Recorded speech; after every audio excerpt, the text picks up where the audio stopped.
Hello, hello. Happy Tuesday to everybody once again. Thank you for joining me on the Music in Games show. My name's Edward Williams. Thanks for joining me. How y'all doing? Doing all right?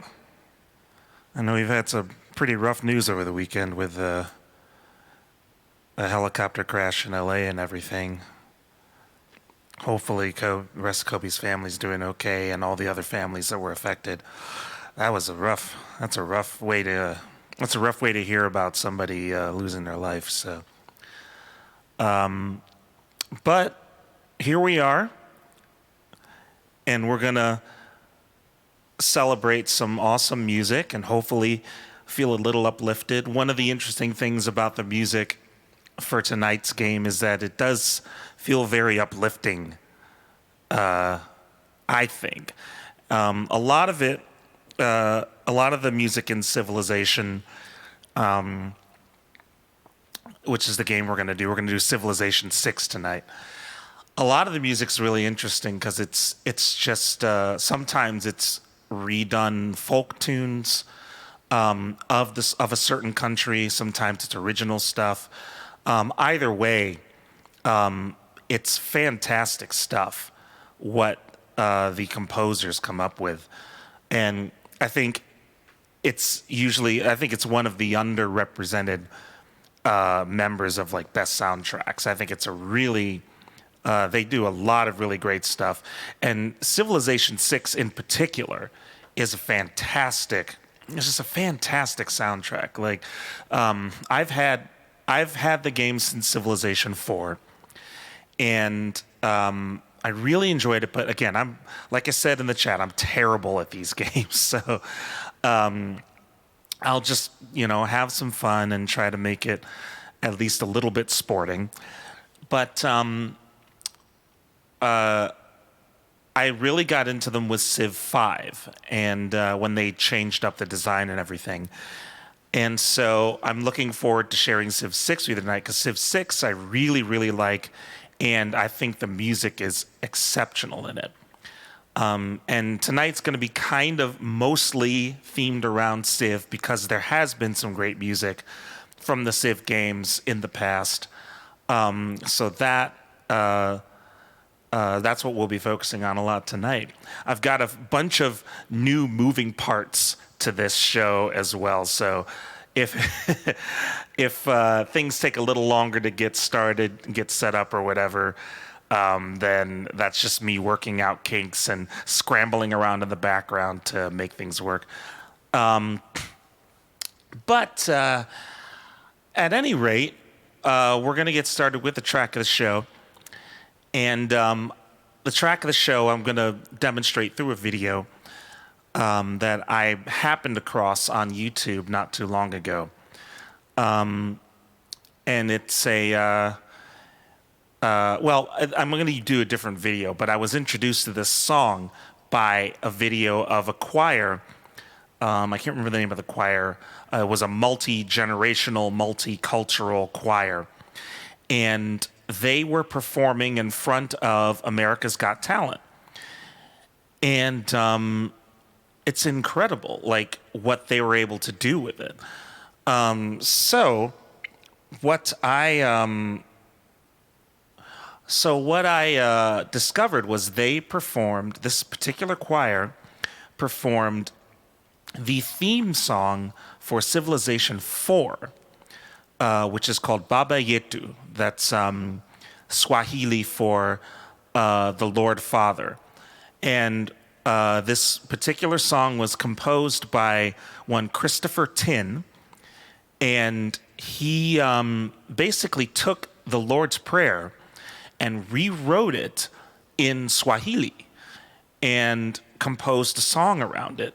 He was inspired by a particular choral group that specialized in singing African style choral arrangements. And so he decided, hey, I'm going to write this song. And it was so popular, it wound up winning a Grammy for, I got to look at my notes here. what was the Grammy for? Best Instrumental Arrangement Accompanying Vocals. And that was for Baba Yetu, the Civ 4 theme song. And it was just incredible to listen to. I had the game, but I will be honest, when I used to play it, I never took notice of the theme song. So I'm really glad that I happened upon it. That particular performance happened to get the golden buzzer, by the way, in the America's Got Talent competition from Olivia Munn. So what we're going to do is we're going to listen to and watch a performance in Wales conducted by the composer Christopher Tin. It's at a Welsh music festival. This was back in 2017. So we're going to take a listen to Baba Yetu. This is the theme song from Civilization 4.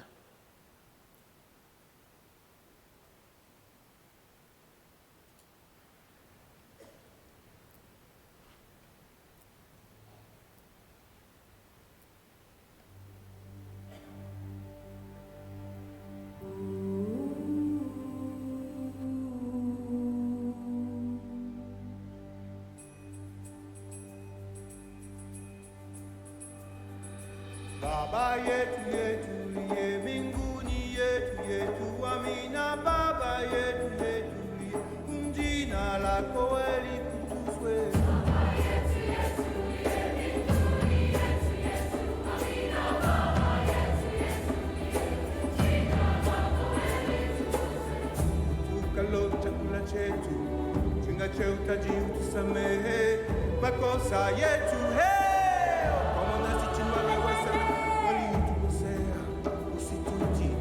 katika na jibu lakini usokwe na yule muamue milele.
Chakula chetu tunachohitaji utusamehe makosa yetu leo, nasi tunawawasi waliotukosea, usitutie katika na jibu lakini usokwe na yule muamue milele.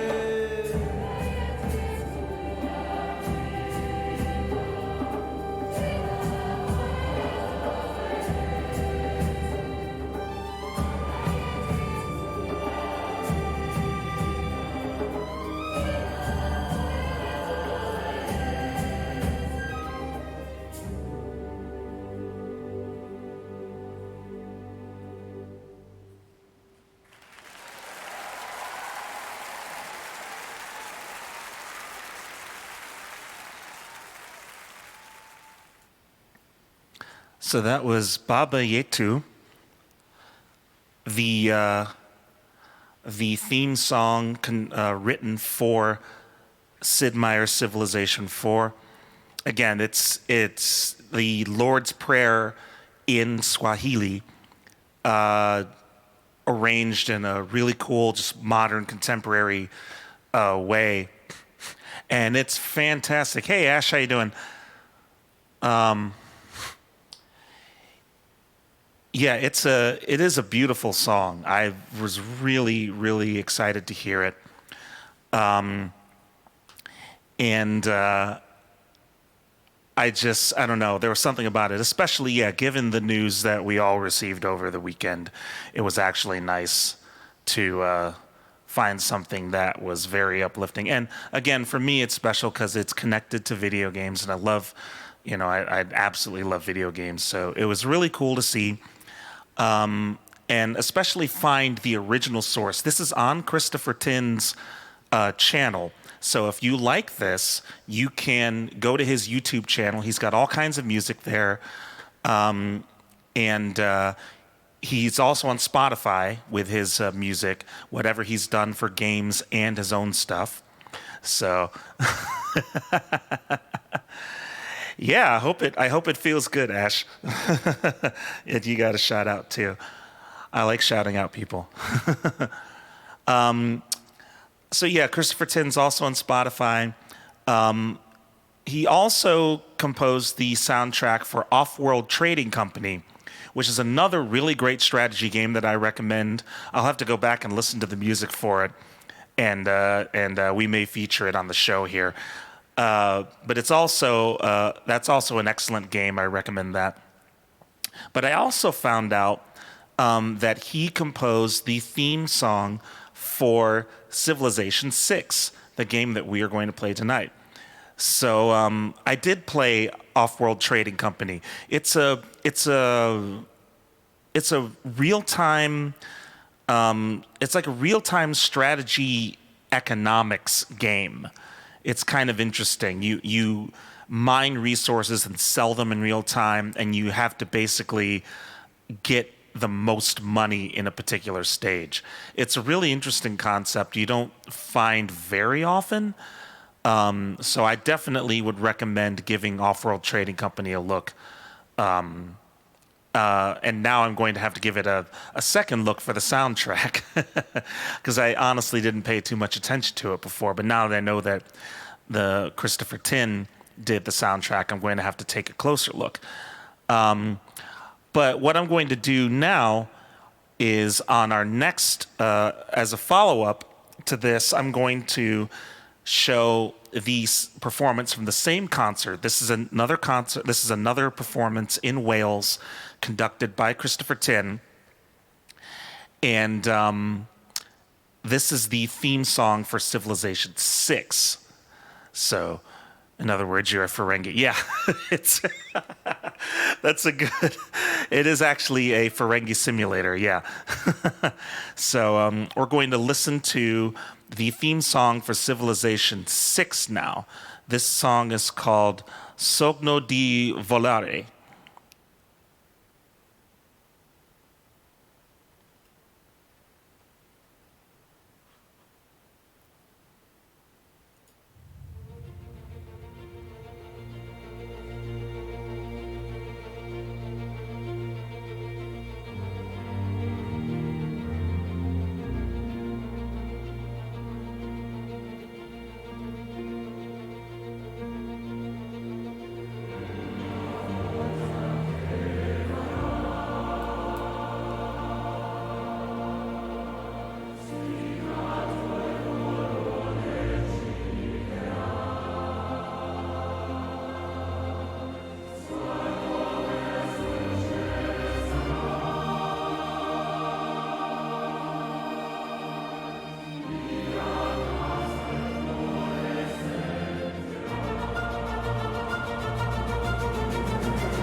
Sogno di volare, breuddwydio am hedfan a geiriau Leonardo da Vinci wedi ysbrydoli'r cyfansoddwr Christopher Tin. A little Welsh at the end of there. That was pretty cool. So yeah, that is Sogno di volare, the theme song for Civilization 6. I wanted to play it by itself because I knew what I would do is if once we started the game, I was going to sit at the title screen and let the song play through. And that's not very exciting for a stream. But I love that song so much. I just wanted to play it. And I was fortunate enough to find that live performance, again, in Wales, of Christopher Tin. Just as a side note,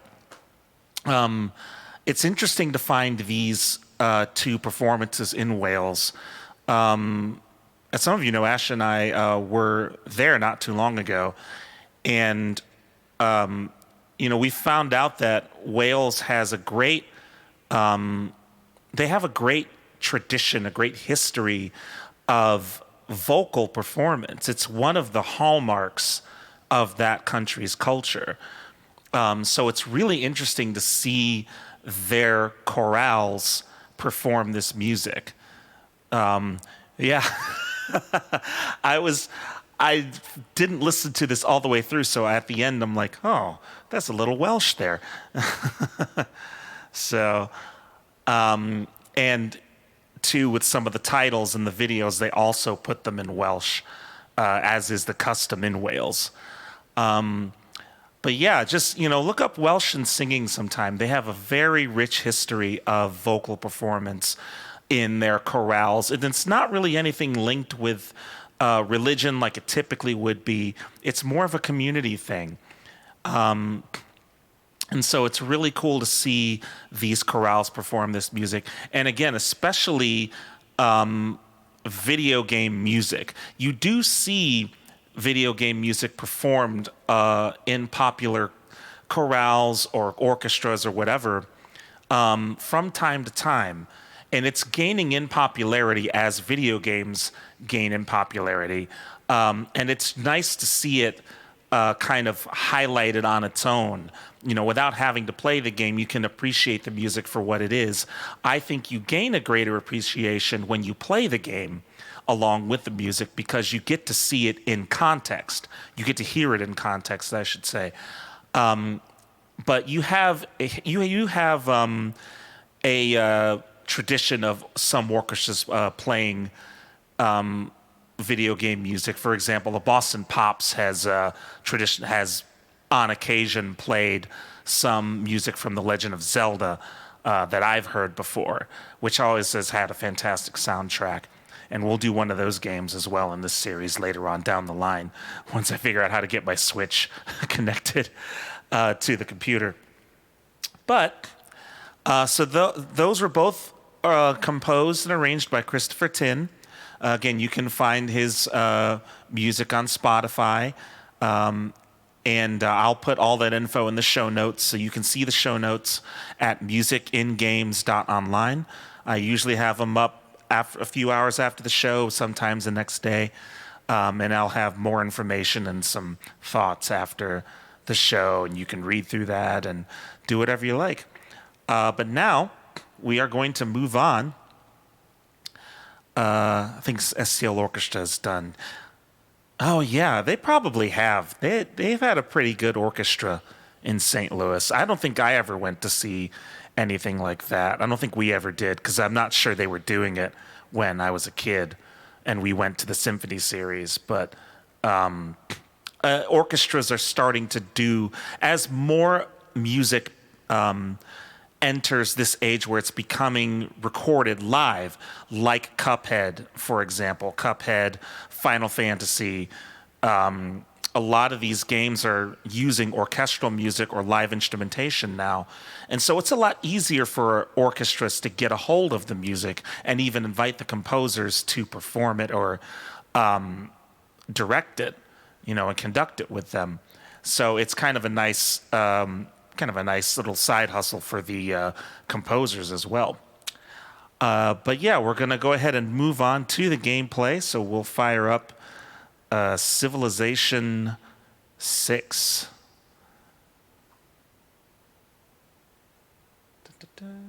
Throw it up here. And again, I am not good at this game. Civilization's a lot like playing chess. It's kind of a supercharged form of chess, I would say. A lot of games of this genre are, and I'm just not any good at them. So they're still really fun, though. Oh, thanks for the stars, Ash. Much appreciated.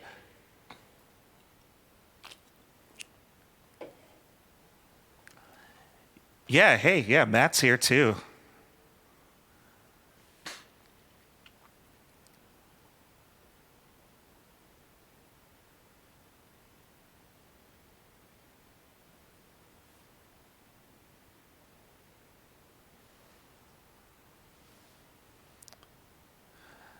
Woohoo! Thanks for the stars.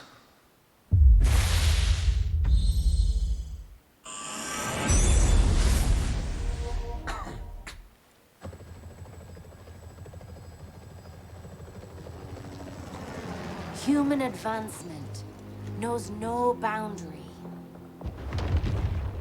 But this has not been without its price.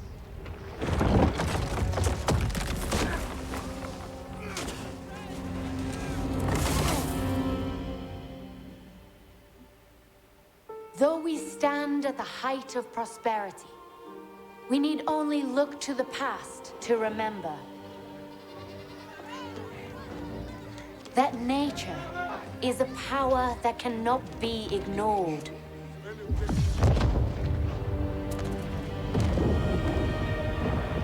Consuming even the mightiest empires. And causing the greatest among us. Seeing that scene reminds me, I keep seeing a article is circling around that apparently the volcanic blast of Pompeii was so hot that it melted one guy's brain to glass. It turned it into glass, which is just, I can't even conceive of that. Finding ways to coexist with the Earth.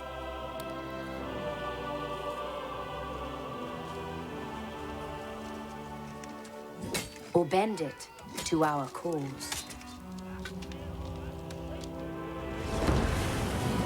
This is just the intro video. The game doesn't look anything like this. And revealing paths. Both towards innovation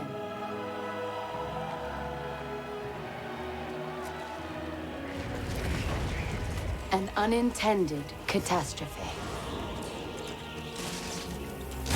Hey, Brad.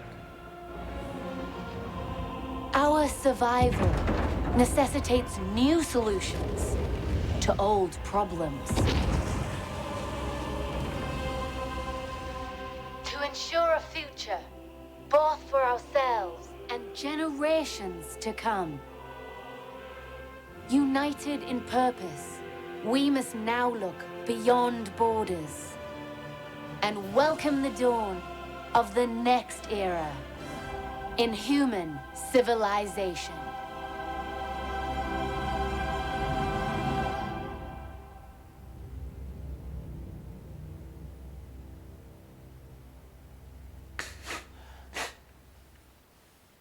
So this particular version of Civilization 6 I'm playing has the Gathering Storm expansion. So I've got all the expansions up to now, which adds in environmental effects and effects of as you enter into like the industrial age, you have to make choices depending on what might affect the planet. So I'm sure a lot of people got upset that they were politicizing the game, politicizing it, but whatever. I think it makes for a pretty good gameplay mechanic, if you ask me. All right. So I'm just going to do single player and just play now. And play now, again, small continents, random leaders. Because depending on how you set up a game, Civ can take a very long time to play. So I'm going to see how quickly I can lose at this game. And hopefully we'll get to hear some of the cool music in the game. There's a lot of it, and it's wonderful. So hopefully we'll hear some of it. You'll get to hear the studio recording of the title track a little bit here as it loads. But let's see what leader it gives me.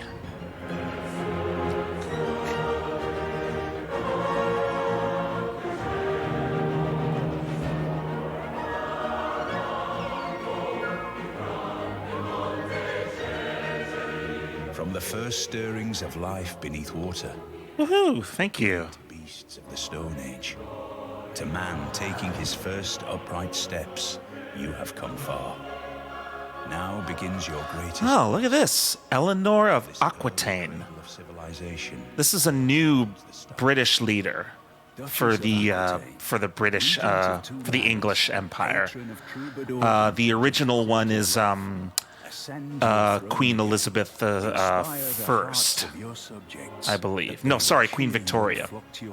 No, it's not Queen Victoria. I think it's Queen Elizabeth I in this game.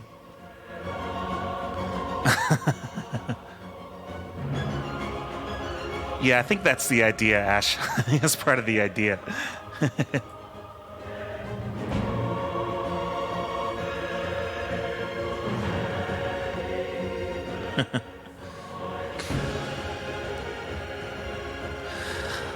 Okay. Court of Love. Loyalty. Sea Dog and unique naval unit and Royal Navy dockyard. That's true. She was a badass.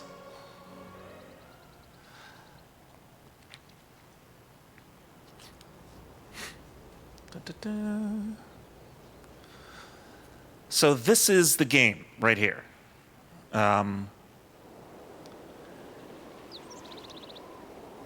Civ 6 is basically a board game. The Civilization series in general is basically a board game. So that's kind of what we're looking at here. So the first thing I got to do is settle my first city, and I do that with the settler. And I just got to pick a spot now. But notice there's no music.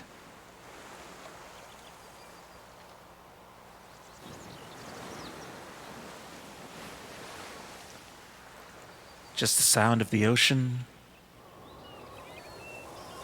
Little birds.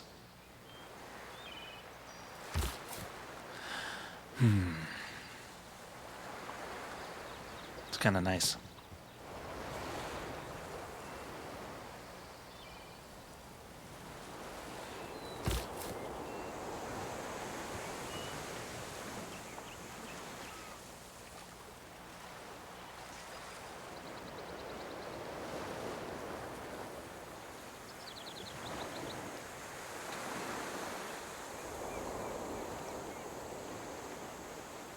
So I'm trying out these new little titles down at the bottom of the screen to kind of explain what's going on, if you see them. So yeah, like I said, it like the little info thing there says, it plays like a board game. So you take turns with the other players on the board, whether they're CPU players or human players over the internet. So this guy, my settler's moved as much as he can, so now I've got to end my turn and let everyone else go. This guy, I'll just keep him here. And that's all I can do, so I'm going to move on. Check one thing here.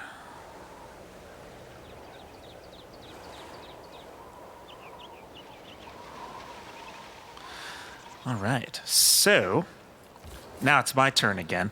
I haven't discovered the other civilizations playing yet. So notice in the upper right-hand corner of the screen, it just shows me. That's who I am playing as. And as my units go through and kind of take a look around the world, notice I haven't discovered much. They will inevitably run into other civilizations.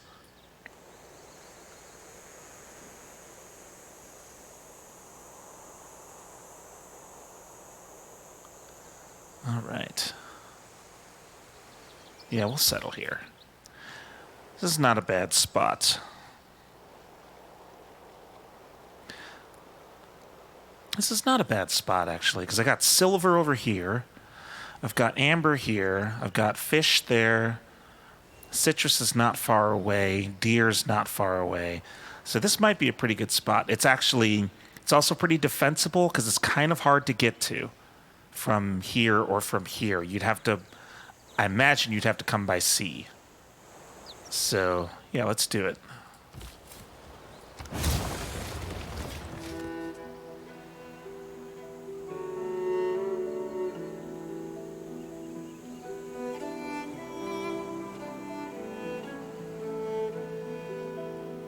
You might recognize that song, Ash.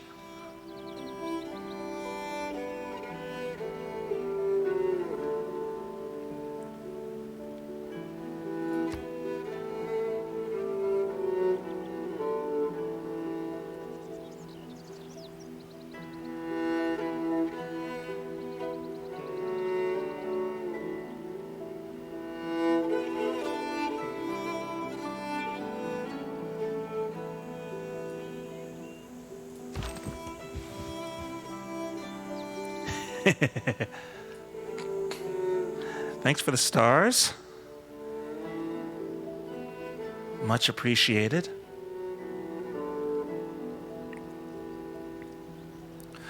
Okay, so first things first, now that I've got a city, I gotta tell it to produce something, and I've got to choose research to produce something. So I've got to see. Let's see what I want to build here. Thank you for the stars, Ash and Brad. I appreciate that. And Mom. Much obliged. Let's see. So this needs sailing. This needs I'll do mining, because I'm probably going to expand here first. It's hard to say. So each, pretty much you want to keep your civilization, each city in your civilization producing something. And then you're always researching something, and you're always looking for a culture or civic to research as well. So there's 3 things you're doing.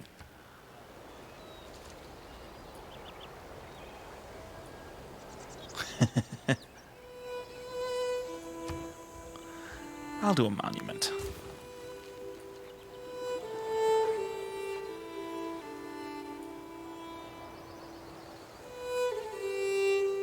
And then, yeah.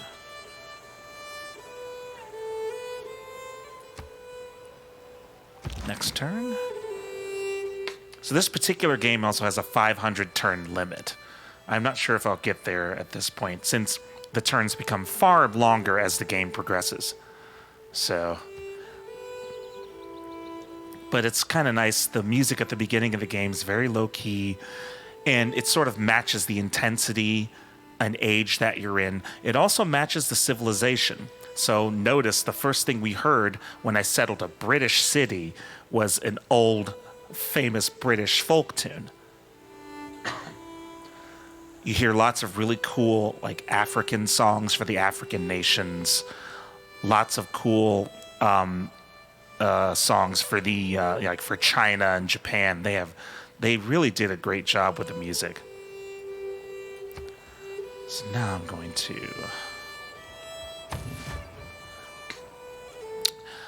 When you reach 500 turns, then whoever has the highest score wins. So there's a world ranking here, and you can see there are 5 main ways you can win in Civ. You can either win by science, culture, domination, religion, or diplomacy. And then if you don't win, if no one wins any of those 5 ways, then score at the end of a turn, at the end of 500 turns, determines who wins. So you can choose how you want to win. But, you know, sometimes it does devolve into just, you know, beating the crap out of everybody else. Thanks, Ash. See ya.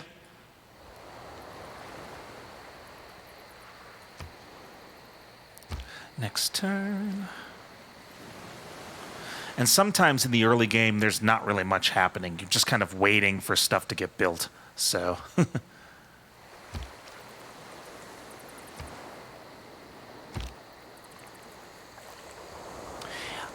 It can be played online with other players. You don't have to.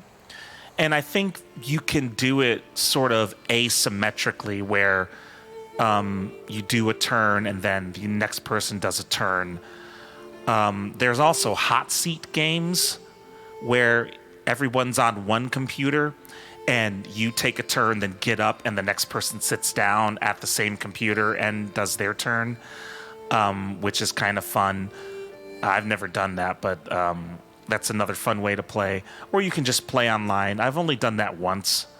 I mostly just play against the computer. And I still lose most of the time.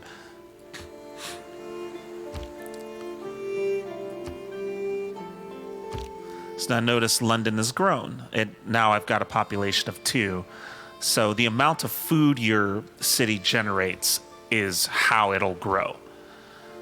And also, as it grows, you can assign people to different areas and change your production. I typically do auto assignment unless I'm really hurting to get a particular resource. So.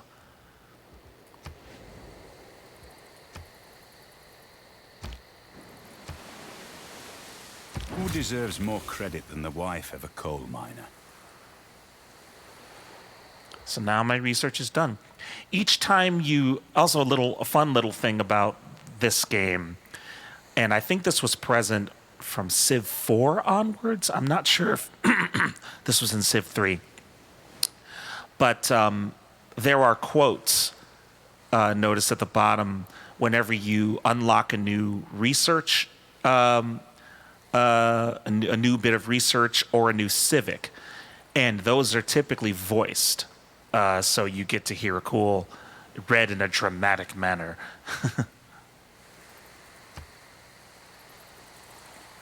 For more info, I'm going to test my little info thing here.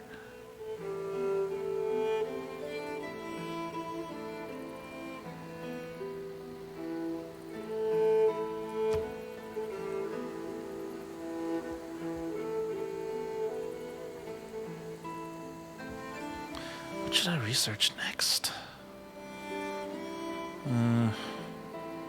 Sailing, yeah.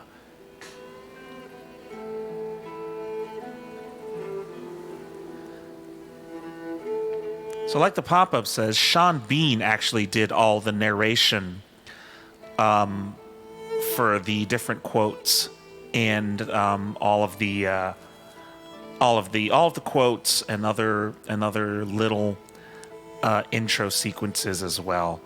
If you don't know him, he was in Game of Thrones and Lord of the Rings and a bunch of other stuff. Oh, that's no good. So we got a barbarian nearby.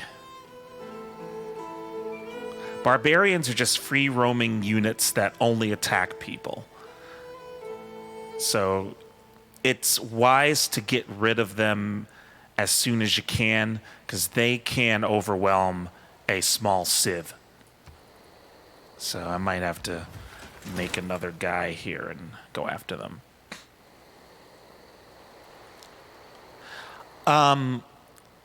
Producing food happens automatically depending on how big your city is. So notice each tile has a certain amount of production that it gives you. The little ears of corn are food. There's little gold here. The music note is culture, and the gear is production. And those are some of the main units of main resources that you need. A food directly affects a city's growth.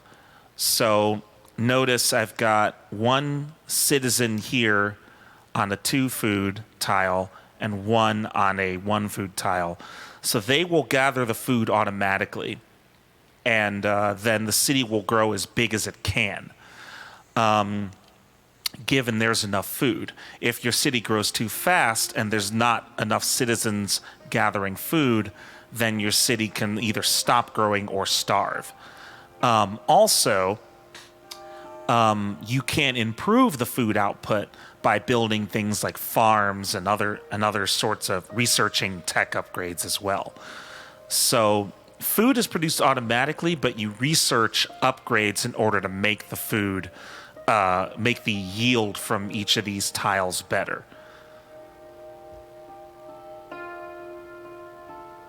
So we can assume that just on this tile there's lots of little farms and people farming away, even though we don't see them.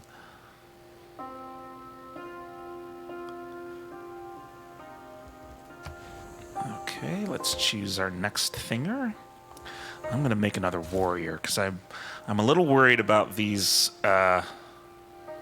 barbarians that must be nearby. If they were able to reach me in 15 turns, then that means they're too close.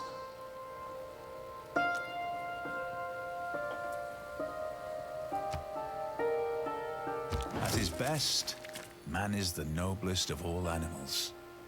Separated from law and justice, he is the worst. Sean Bean does a great job with the VO in this game. Okay, so on civics, one of the things civics allows you to do is unlock things like new government types. And really the government types just allow you certain slots in 4 different categories: military, economic, diplomatic, and a wild card, which can be any of them. So these cards will give you certain bonuses towards a certain category of a government. So, for example, this card, Discipline, says +5 unit combat strength when fighting barbarians. Might be a good thing to take since I'm about to go fight some barbarians. So I'm going to do that. And in the military policies, I can only put military cards there. I can't put anything else there. And then economic policies, I'm going to do 1 production in all cities.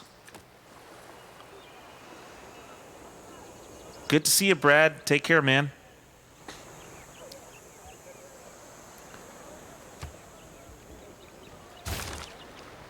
And now I get to choose a civic.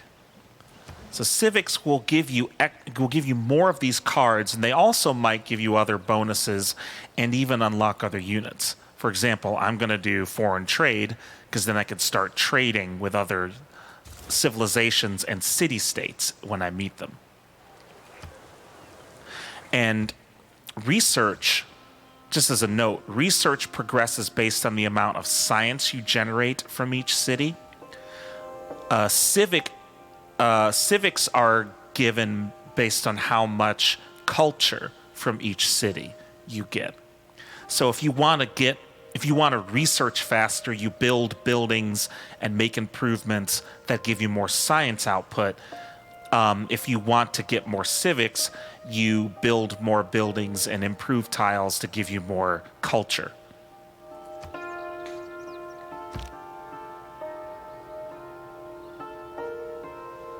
So again, a lot of this early game stuff I'm just not doing. I'm just hitting the next turn button a lot. It's going to get a little more hectic. And there's my extra guy. Let's get him moving. I saw that scout coming from up here. So I think, if I had to guess, the barbarian camp's got to be somewhere up here.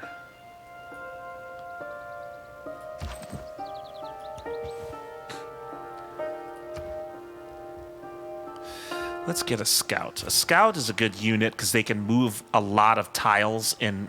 They can move a lot more tiles in each turn than a warrior can. They're good with that. They're good for exploration and kind of discovering It this. is not that life ashore is distasteful to me, but life at sea is better. There's sailing done. So you'll notice again, I don't see a lot of this map. The typical name for this in gamer parlance is the Fog of War. So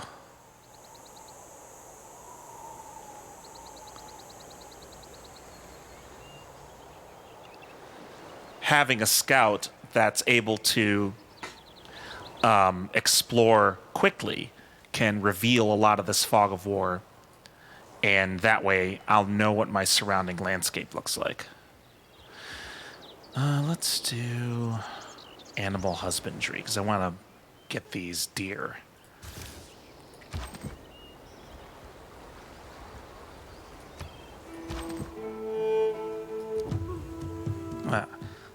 It's a tribal village. Tribal villages are nice because they're just kind of a free bonus.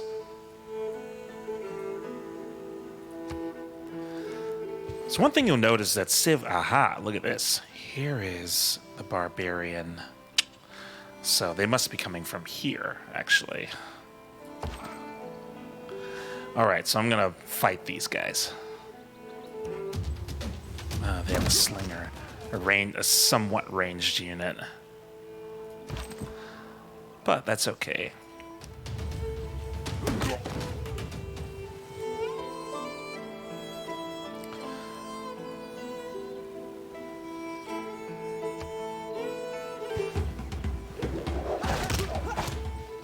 Oh, look at one of my guys.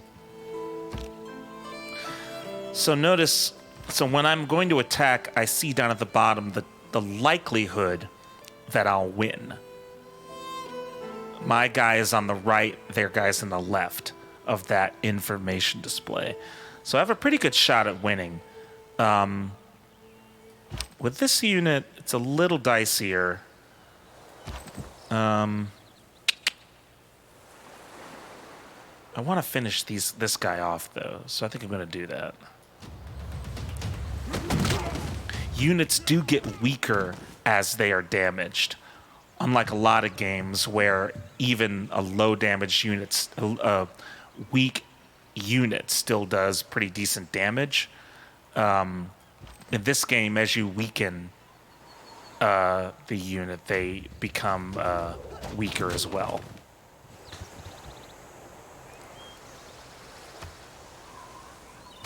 Oh, there's another one. Man, see, there's a lot of these barbarians. Well, we have you, Scout.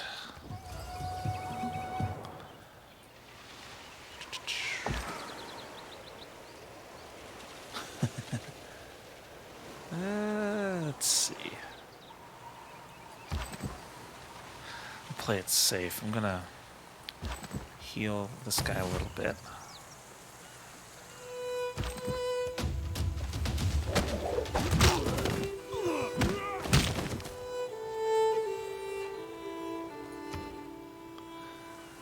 All right, we are going to get another warrior because I have a feeling I'm going to lose this guy.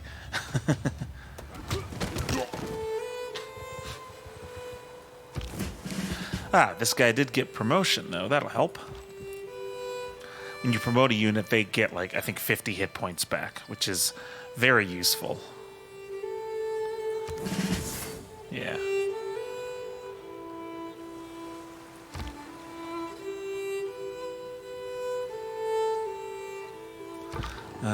Oh.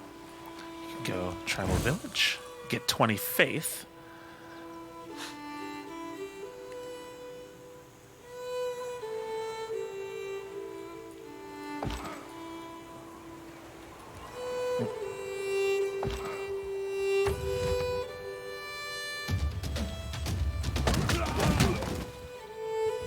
So we upgraded the attack power of this particular unit too. Lives by exchanging. So they're a lot stronger, which helps.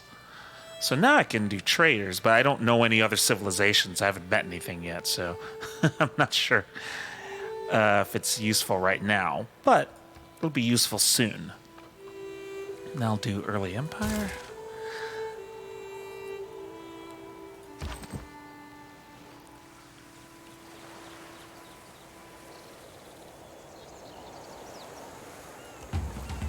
Yeah, the music kind of fades in and out, which is kind of nice.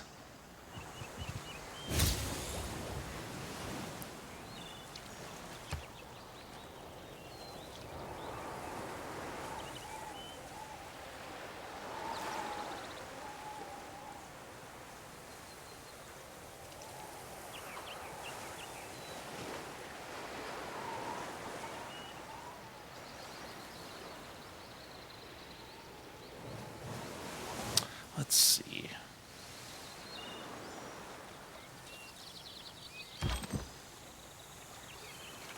No, they're okay. I want to heal this guy a little bit more.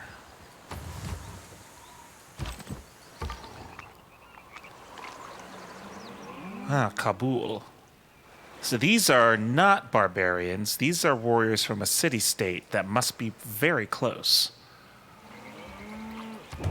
Steam hisses from the ground here, rising in swirling clouds. This is a geothermal fissure, a place where the planet's heat escapes through natural vents.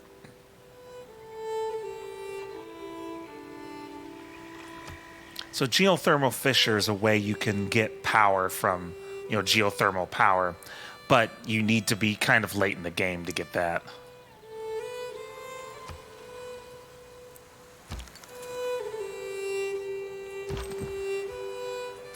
This guy a little bit more.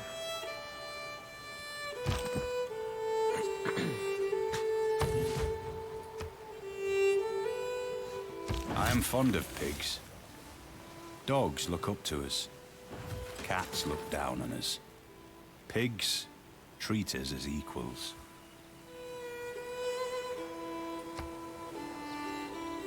That's good old Winston Churchill.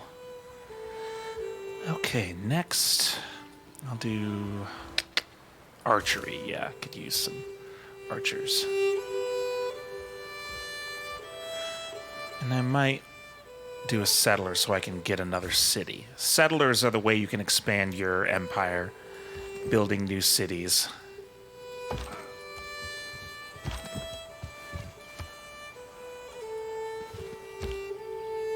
Oh, that was a bad move, boyo.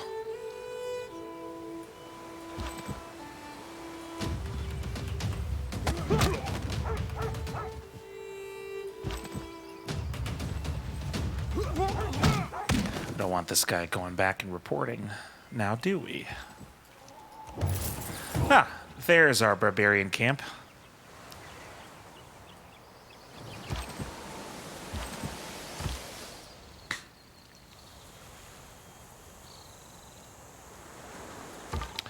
Oh. Run away! Run away! A scout could probably take him on, but I don't want to lose the scout. I don't want to take the chance.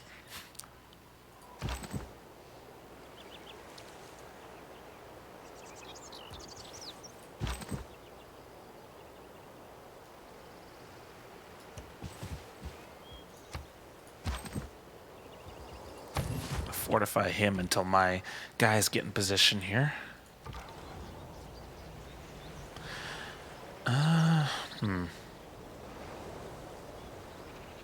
Let's explore up this way.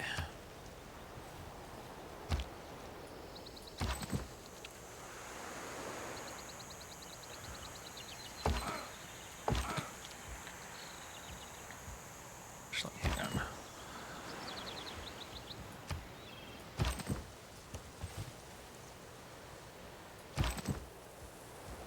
Promote them. Oh, there's another scout. Must be another camp up here somewhere.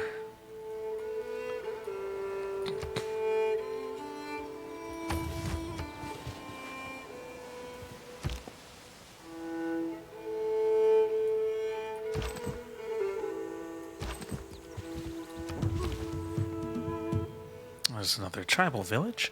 Tribal villages give you little bonuses. Sometimes they'll give you resources. Sometimes they'll give you an extra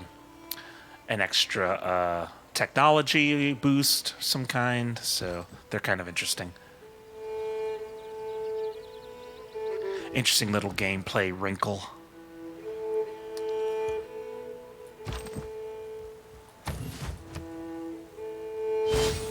See, I knew they were going to spawn something.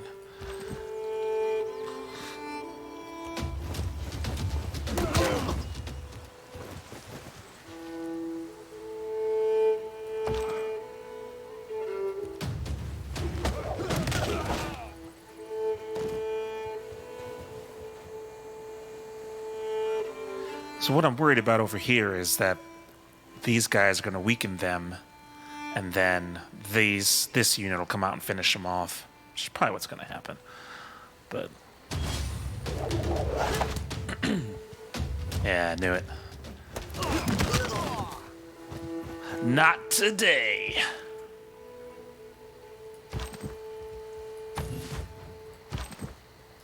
But I can move in since this guy's weakened and clear up the camp. Now no more barbarians will spawn from that location.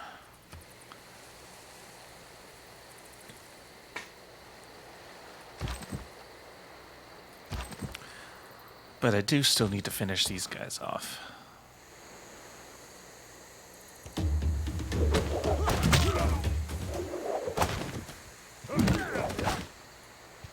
Oh, close. I'm gonna send this guy up here. There is another camp that I gotta find.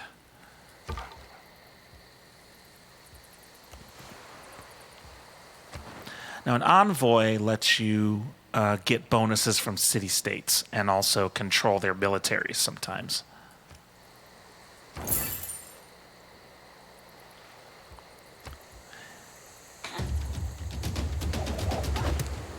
Yeah, it's the interesting thing, isn't it, that the battle music is basically just one-offs.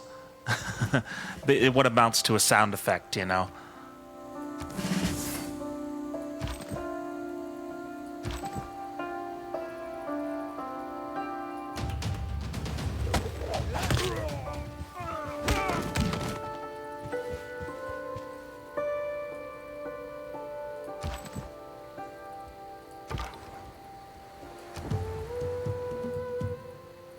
Another tribal village.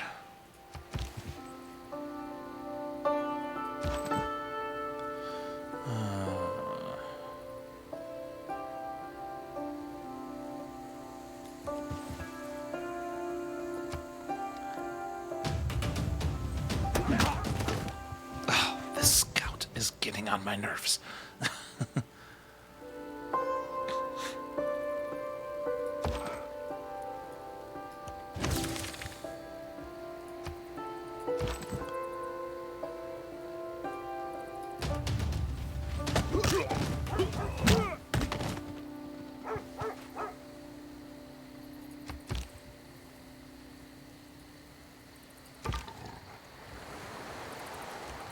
Never again can I gaze upon the beauty spots of the earth and enjoy them as being the finest thing I have ever seen. Crater Lake is above them all. So in the game, you'll have you can find natural wonders, which are modeled after real-world natural wonders like Kilimanjaro and Salt Flats, that kind of stuff, and Crater Lake. They're randomly placed in the world each game, and they can confer bonuses to you if you settle a city near them.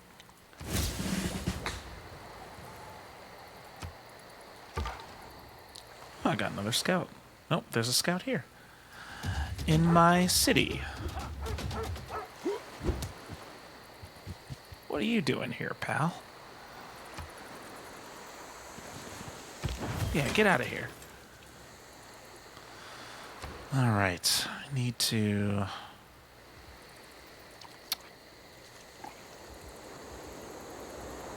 a builder.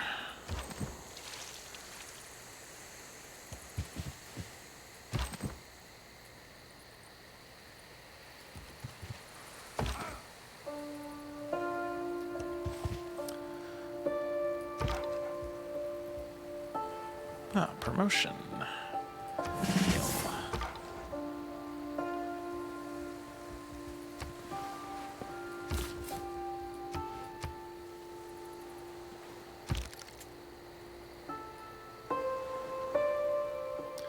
Okay. Keep on exploring. Oh, jeez. There's barbarians everywhere.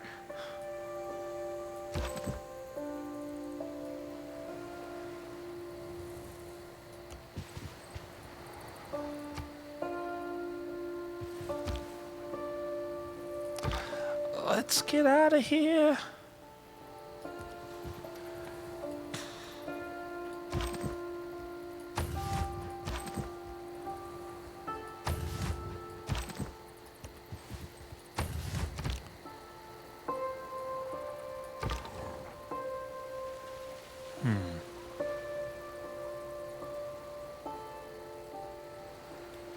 I can't attack him in one turn.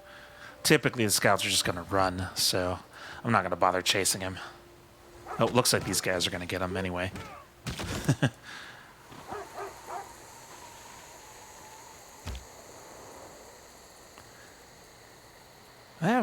This other civilizations must be pretty far away. I usually meet another civilization by this point.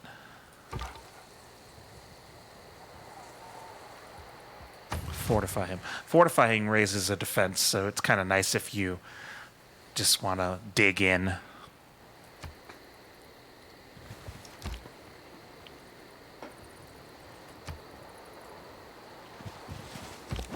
We now have the opportunity to appoint a governor to our civilization. This governor will be a powerful and productive asset when assigned to one of our cities. I suggest we choose a candidate as soon as possible. I shot an arrow into the air. It fell to earth. I knew not where. Let's see. Yeah, let's get this guy. I shot an arrow into the air. It fell to earth.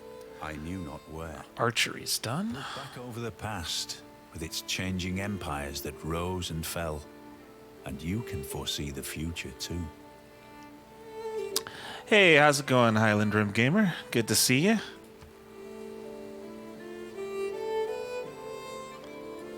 Just playing a little Civ. And not losing yet.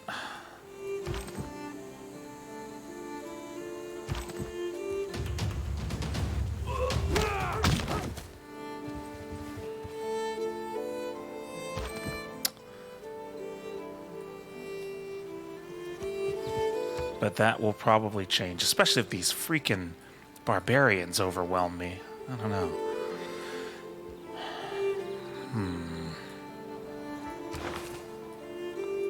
Yeah, let's do writing. And then... yeah, government. Oh. Wow, how do they have so many guys?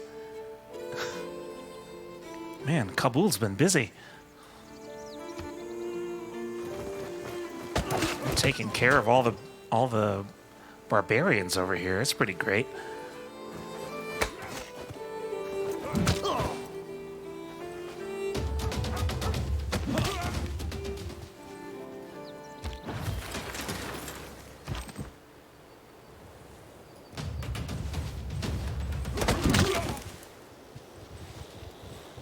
I guess we'll just trundle our way up to the barbarian camp that I know has got to be up here somewhere.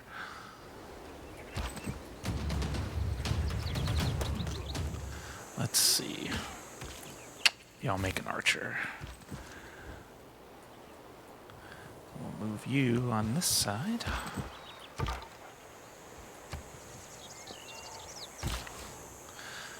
So a builder's the way I can improve everything, so... I will... yeah, I need some silver. That'd be good.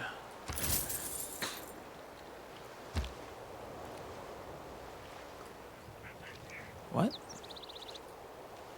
Oh.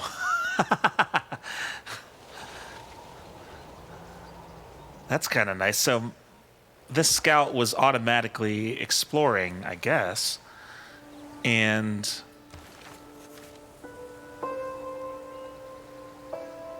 think, yeah.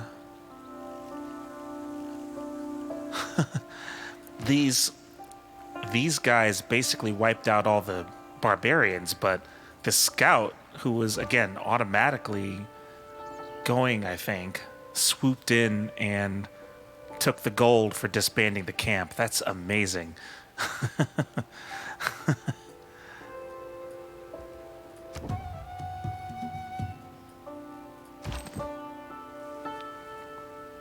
Let's see. Alright. Okay, here's some more guys. We're getting closer.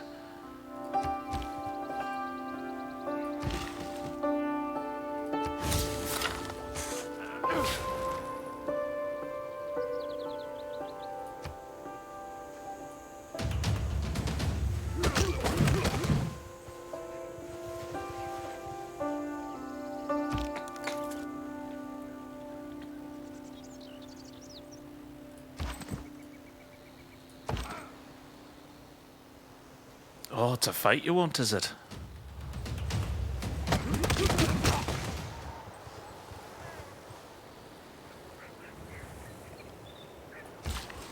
I want to see what I know is going to happen is there's going to be 3 more guys that just swoop in. I know it's going to happen because that usually happens to me. I get these guys weak, and I'm like, yeah, I got him. I'll get him the next turn, and then 4 other healthy units come in and just maul him. Ah, nice. There's the camp. Try village or faith. Come on. Got it. Oh, I can choose a pantheon. Pantheon is a step to founding a religion.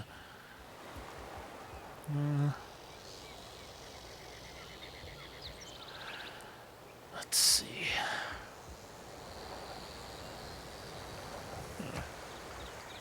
Well, yeah, sure. I don't really care about the religions in the game. They add something, but it's not a play style I really dig. Okay, he needs to heal. And then there's another traditional English song there.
Oh, somebody's triggered the, one of the other civilizations has triggered the advancement to the next era.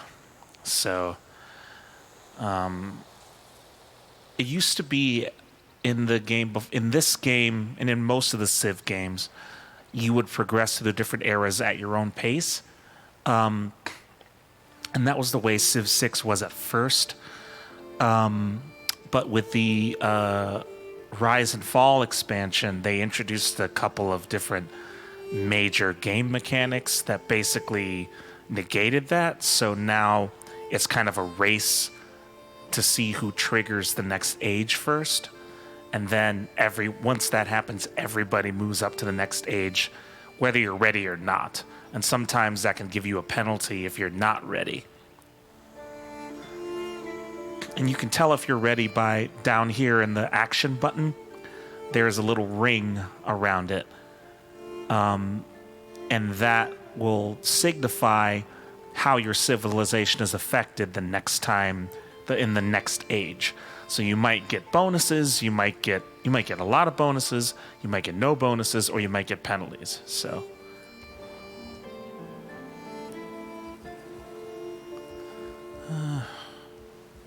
another archer.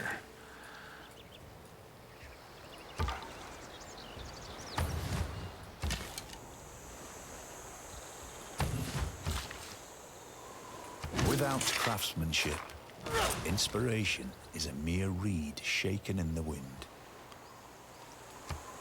Brahms, huh?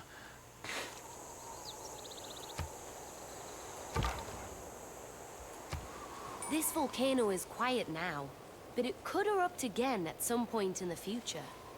It might be a danger to our people, or an unexpected blessing.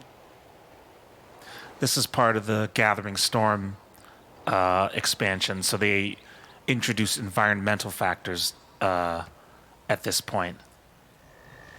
No, Highland Room Gamer. I'm England. I just did random, and it gave me the new English leader, who I have no idea who this is. So I'm gonna have to go to the old Wikipedia and look up Eleanor of Aquitaine, because I do not know who that is. Oh, no worries.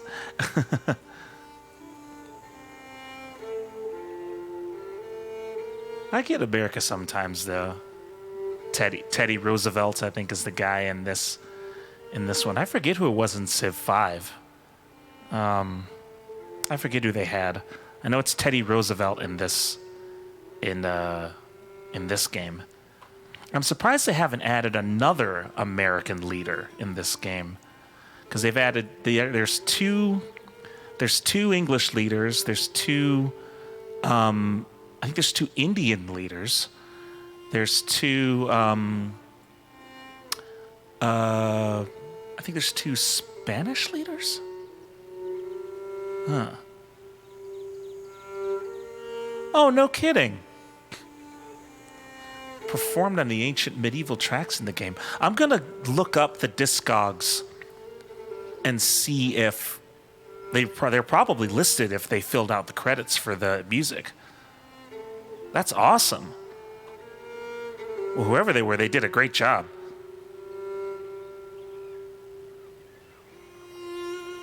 Yeah, I love the American tracks. They're really good.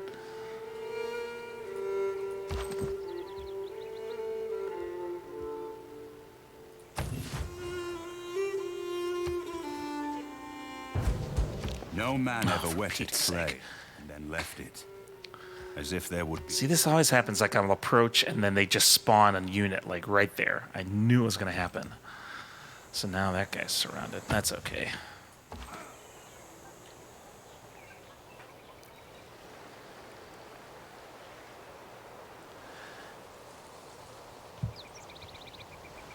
That's awesome. Yeah, I used to be intimidated by them. I had Civ 4 for the longest time, and I would just kind of pick at it every now and again, and I never got into it. But when Civ 5 came out, I really got into that game. And Civ 6 is really more of the same, a little. I think it's better. Some people argue that Civ 5 is better. But I didn't really get into it until Civ 5. when they change to the hexagons instead of the squares.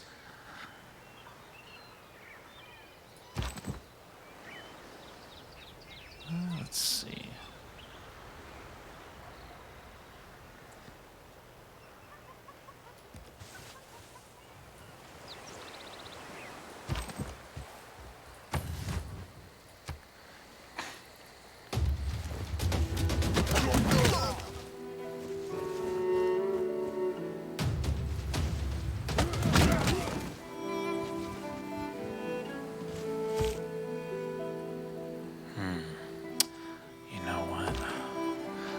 I'm gonna move in and take this guy. I think I have to.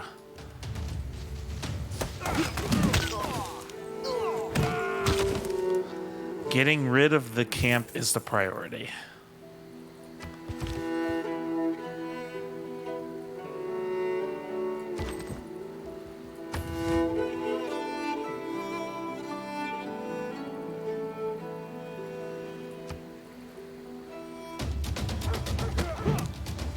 Pesky scouts.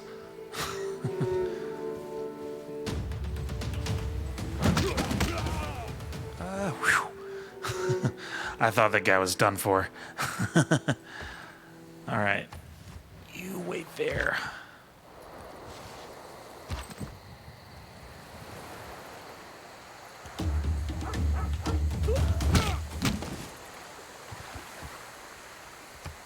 It is not the mountain we conquer, but ourselves. Hey, there's Mount Everest. Who knew it was right over there?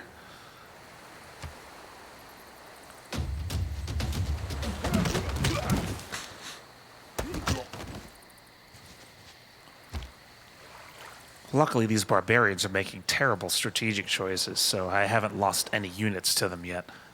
That's nice. Now I got a camp on the back end here.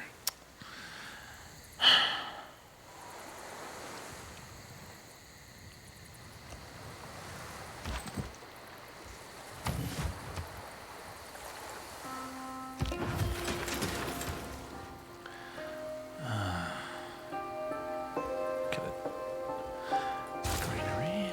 I bet I could attack with this guy, couldn't I? Yeah. Oh, I thought I could.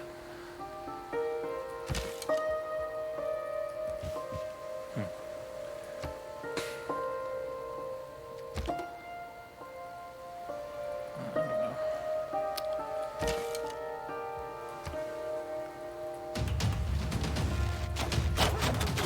Get out of here. Pesky scout.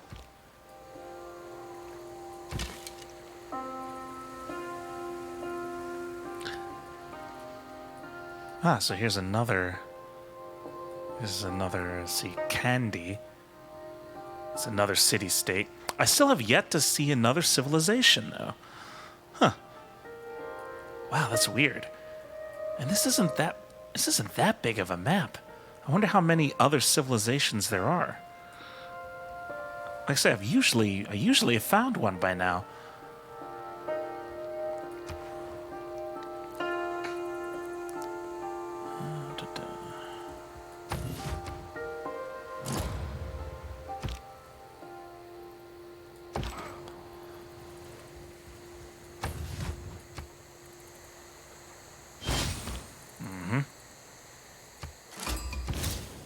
Jag är Kristina, Sveriges drottning.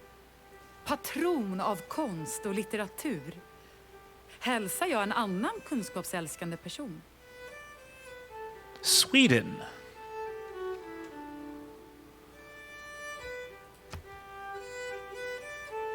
The animations are pretty good in this, in Civ 6 too, for the leaders.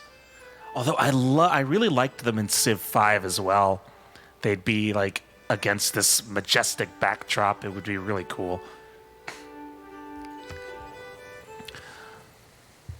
So I know there's at least one other civilization around here, and that is the Swedes. I will send a delegation because I'm nice.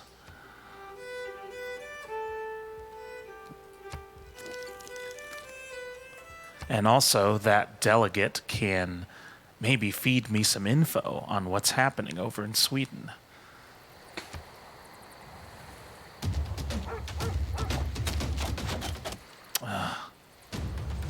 Yeah, wow, right there. So there's the capital, Stockholm. New era. Writing is easy. All you have to do is cross out the wrong words.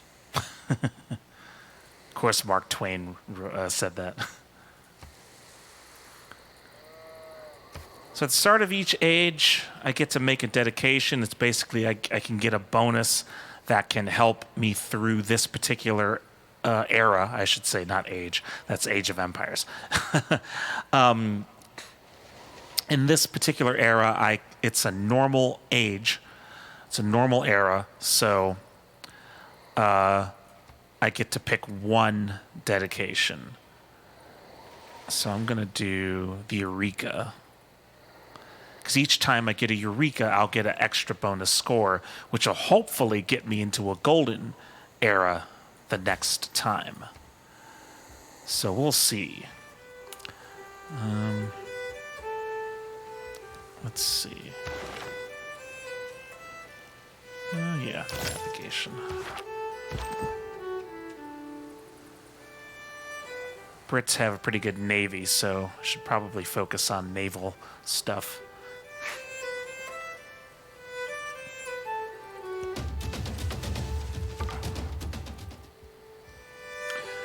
I'll hunker down here. Hopefully this guy will take those guys out.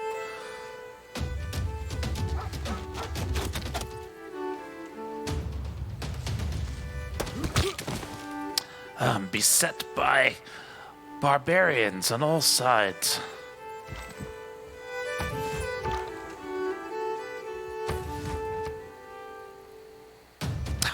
These guys aren't doing anything.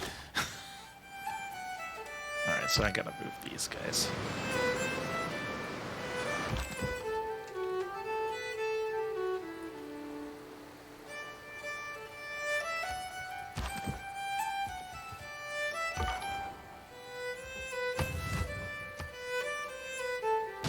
Oh, they're dead. Whatever. I forgot what I was doing. Whatever. Oh, they got two barbarian? Come on.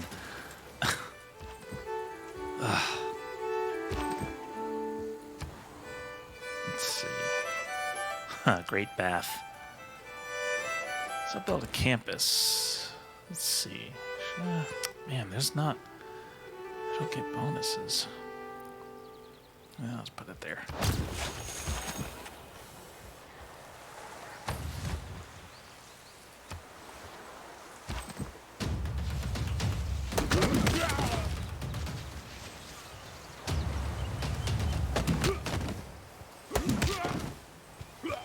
Ah, almost. Arg.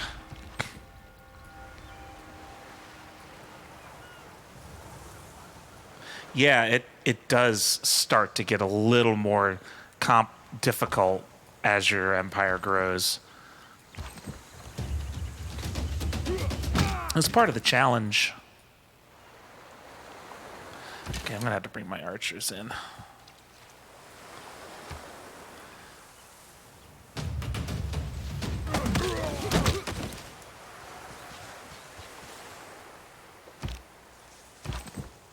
But the nice thing is, again, it's a turn-based game, so you have plenty of time to plan out your actions and, you know, make sure that you're doing at least the best you can.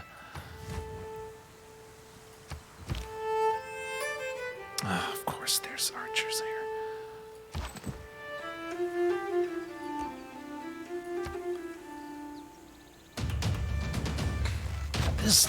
This camp is just churning out everything, too.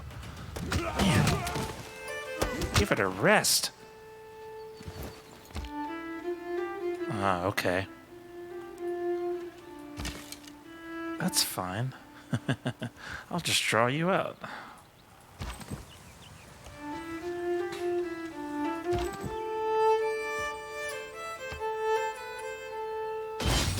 Oh, come on. Gosh.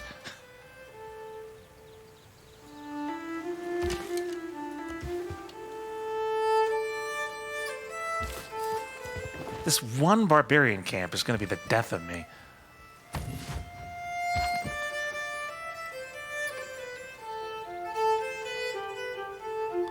You know, I'm going to keep him back here.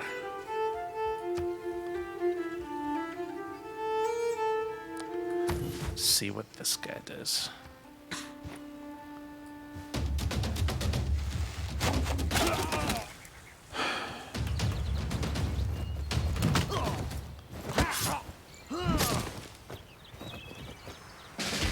It is equally important to have a happy and It's easy when you can engaged just workforce. churn out units every other turn, isn't it?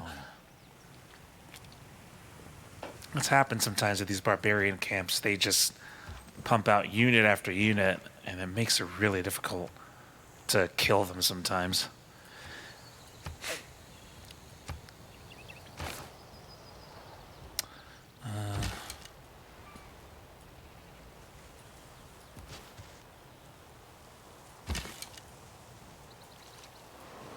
Oh, that's not what I wanted to send. Get back here. I want you.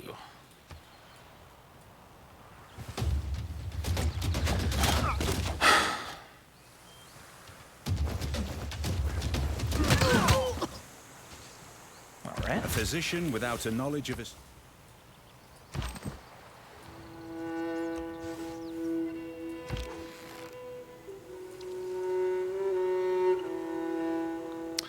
Should probably move.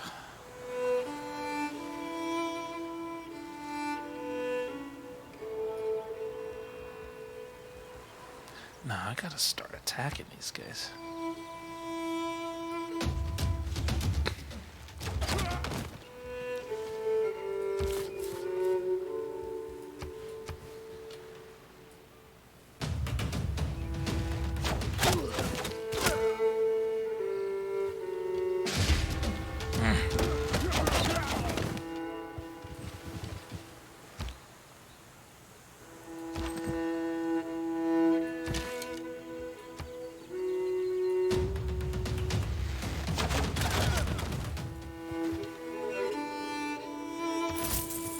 Okay, well, at least the camp's gone.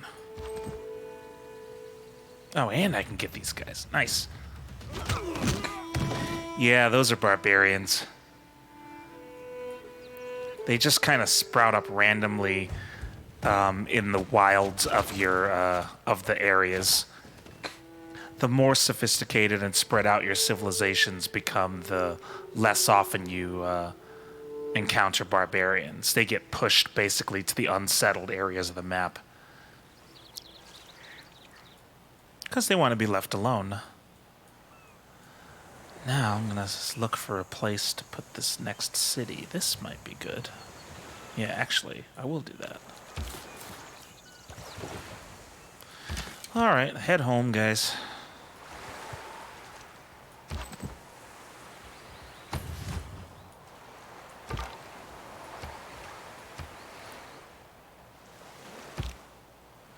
Now it's safe for me to get this settler up here, at least. Settlers, like some units like settlers and traders and workers are easy. They can just be captured by moving onto the tile, and then they become the property of whoever captured them, which is frustrating if it's a barbarian. So, let's make another warrior. Heal this archer. Find out where that tribal village is. There it is.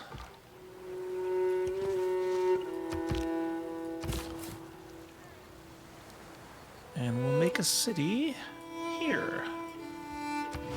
Our people have chosen to create a city along the low coast, within the sound of the ocean's waves. But this is lowland, and will flood if the sea level rises. I'll take that chance.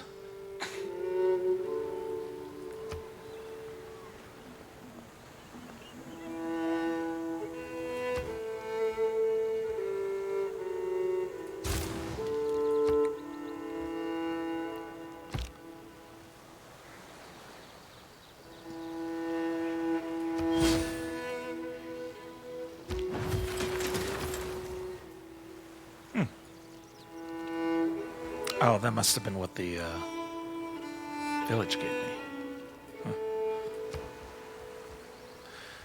Huh. Let's see. And then archer.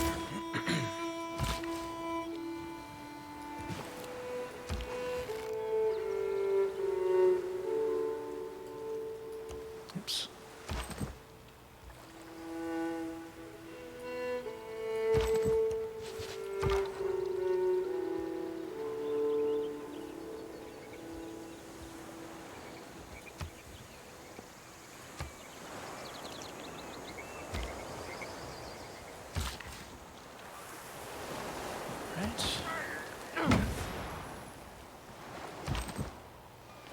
So see if I can't get a decent navy going here.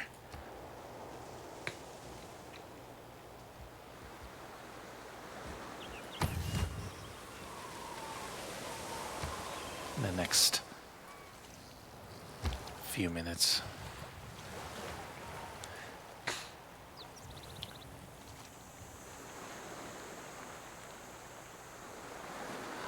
In effect, it does automatically make a port.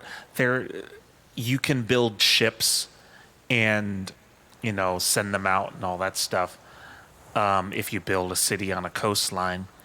Though there are there are districts that'll help you out, like the Royal Navy Dockyard District here will help improve your naval units and the surrounding water tiles as well. But yeah, if you build it on the coast, you don't have to build something separately to actually build the ships. You can build ships right away, but assuming you've researched them first, the specific ship.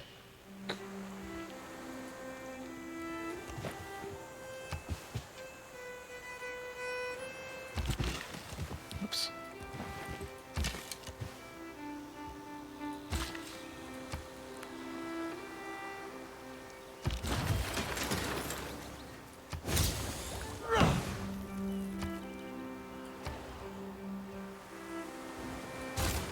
Trader.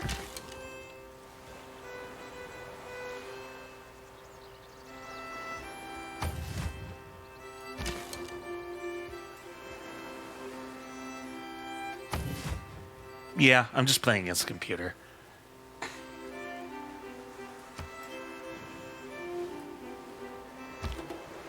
Oh. Yeah, I know Sheffield needs more houses.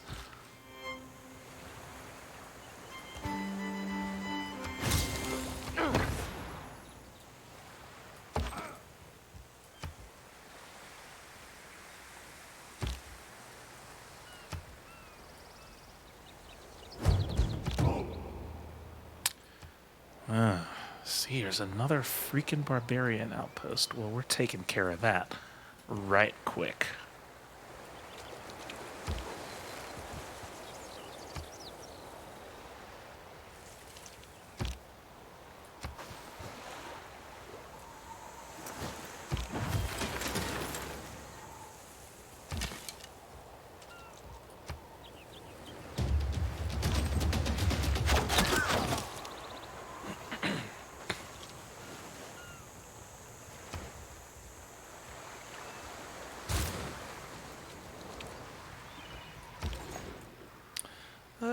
We'll go to Sheffield. Typically, in older games, you would have a worker build roads from city to city, but they made a big change to that in Civ 6, where you have a trader. A trader can set up a trade route between two cities, and if there hasn't already been a trade route run between them, that trader will build a road. So you use traders to build roads now rather than builders, because the way that builders work is also very different in Civ 6. Those pesky scouts, get out of here.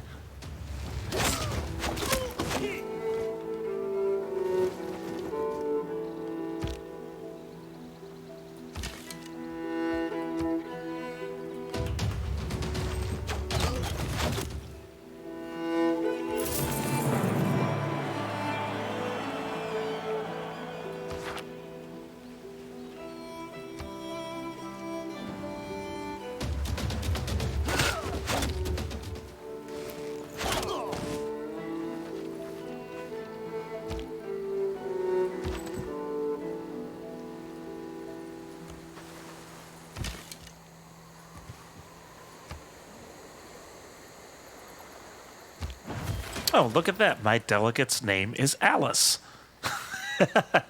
Imagine that.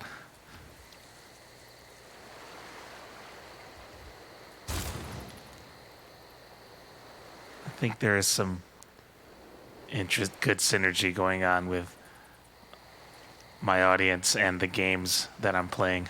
I think you guys are my good luck charms still.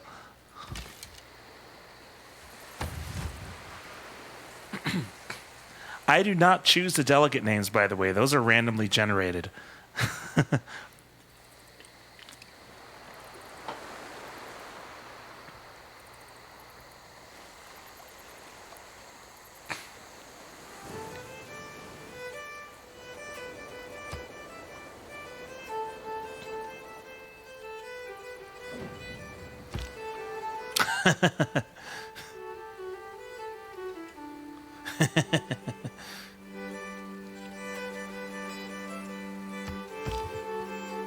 Or do I?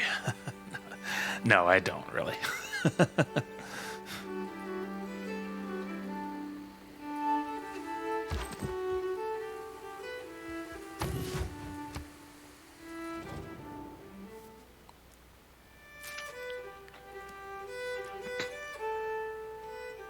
Yeah, it is a traditional English name. Also, now the Swedes are saying my military is too weak. Which is probably true. I only have 3 units.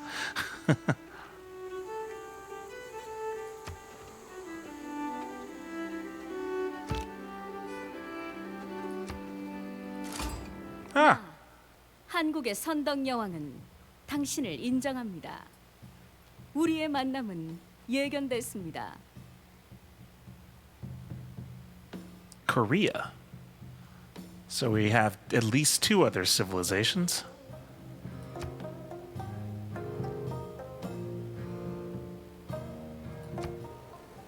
Send them a delegation. Why not? Oh, okay. Politics is the art of the possible, the attainable. So now I've got a civic that'll let me change my government style. So I'm going to go, and each government style can give me a bonus as well. So I think I will go oligarchy because I get more melee strength.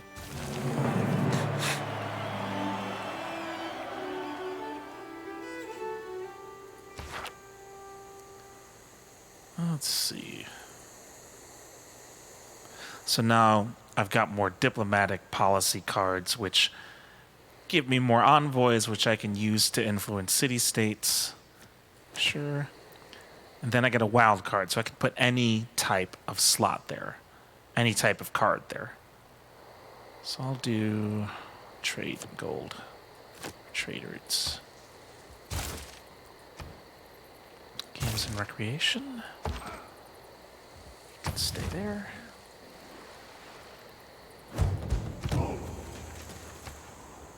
No, that's fine. I'm not going to worry about them just yet.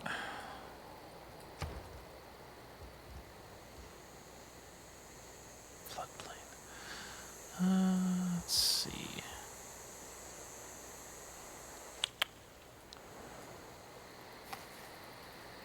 You know what?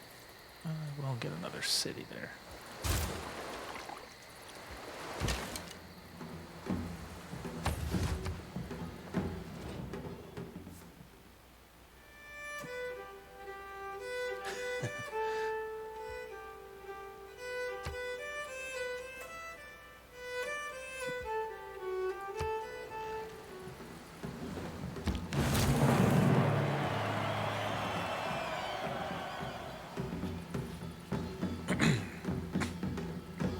All I ask is a tall ship and a star to steer her by. I thought Sean Bean did a really good job with the voiceover. I believe in Civ 5 it was William Shepard was the name of the actor and who did the voiceover. I thought it was Patrick Stewart because it sounded just like him, but I guess it wasn't. And then In Civ 4, I believe it was Leonard Nimoy.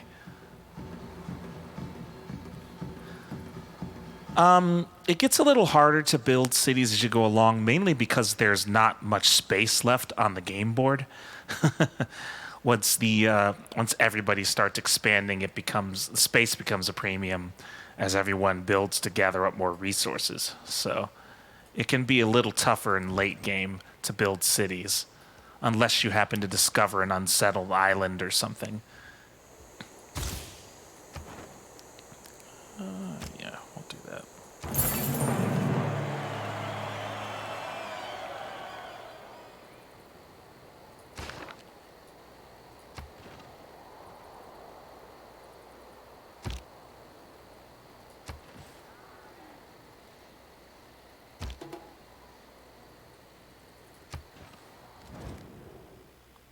So she's wanting to trade. Open borders, 26 gold, 6 diplomatic favor.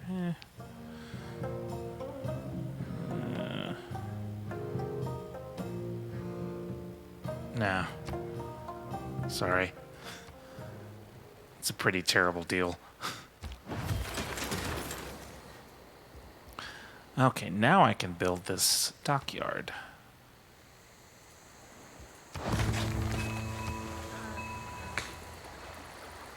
Thousands have lived without love, not one without water.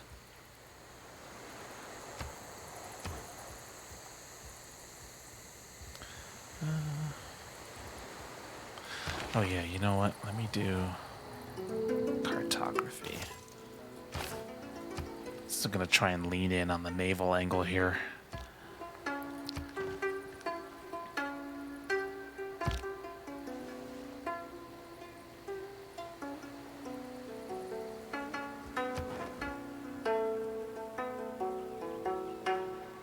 It's a pretty cool song.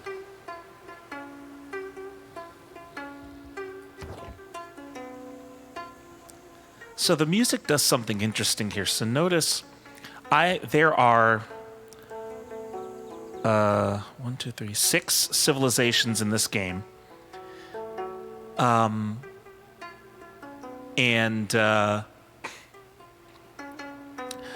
What happens with the music is the game will play the music of the highest scoring known civilization. So right there, so notice the Koreans are the highest scoring known civilization so far. I am, of course, dead last. So it played one of the Korean music tracks just now. It was really, really kind of nice how they managed to do that.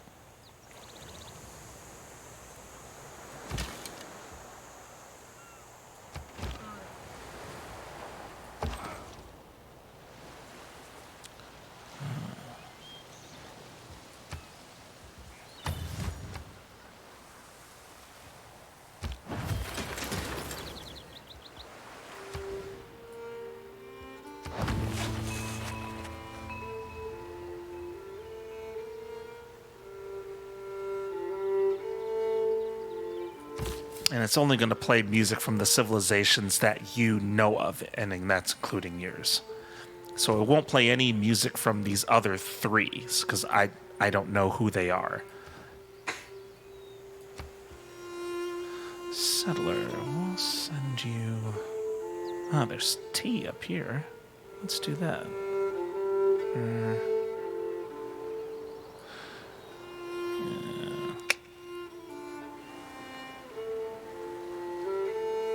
Yeah, how about up here?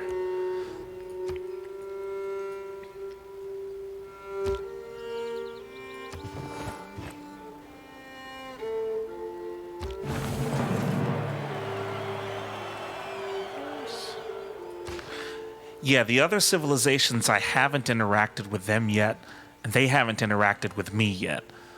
They're somewhere. I have no idea where they are. They're probably up here somewhere. or either over here or over here. They're somewhere. But once I do, I'm sure when I start getting some naval units and discover, like, going through the ocean, then I'll probably meet the others pretty quickly if we get that far. Oh. Speaking of, here's a naval barbarians. This river has floodplains, which means it has flooded before, and might burst its banks again. A flood along this river could happen at any point in the future. This presents us with risks, but potentially benefits too.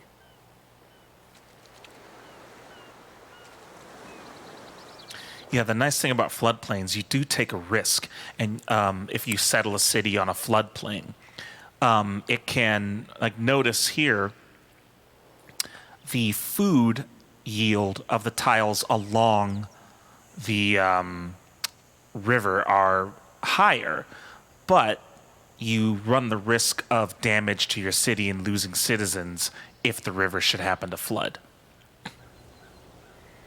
Hey, LMS Hollows. Should I play online?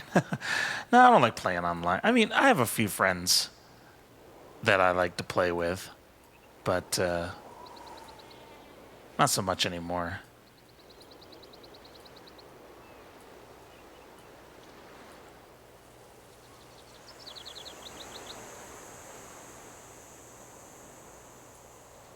Yeah, I can move it away.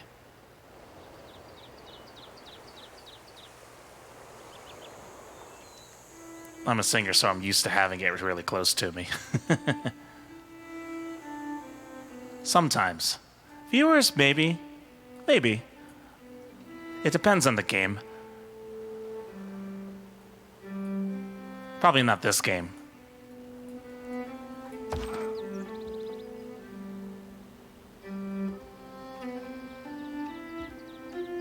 I'll put them there. Probably some other games, though. I don't know.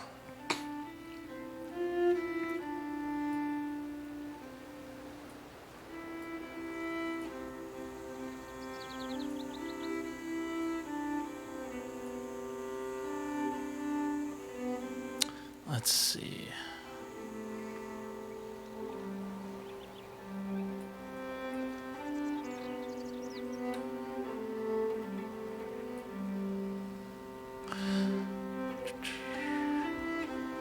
Oh, they're still moving.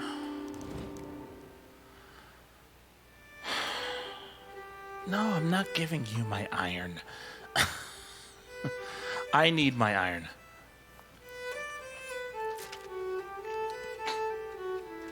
Yeah, I am gonna do Interstate 76 soon. I'm really excited about that one, because that is a really, really great soundtrack and an interesting history behind that soundtrack. So, I'm definitely gonna be doing that one.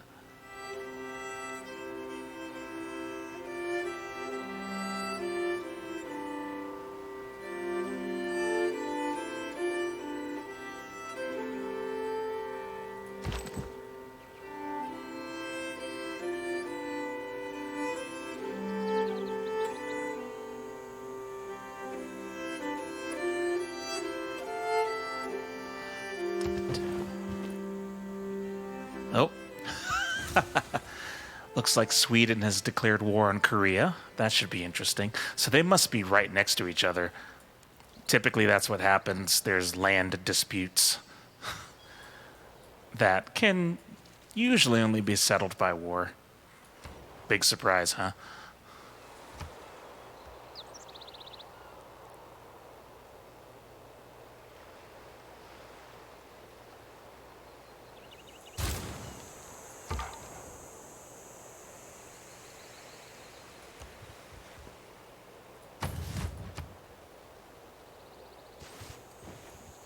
Wealth consists not in having great possessions, but in having few wants.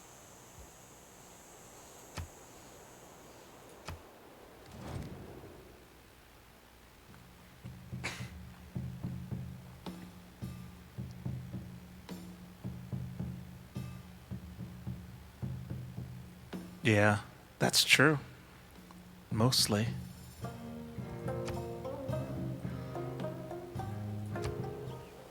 I'll throw up a little info here. Speaking of the first necessity of life, recreation is a close second. Speaking of wars, some little info on the screen for you there.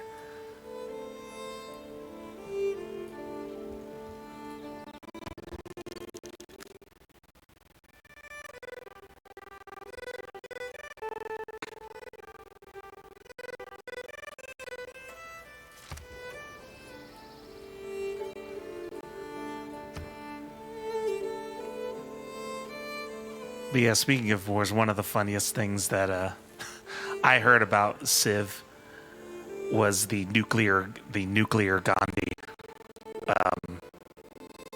experience, which I personally have never experienced. But there was a story that in the original Civ there was a bug that caused the overly peaceful Gandhi, if you got a certain advancement in the game, it turned him into a nuclear warmonger.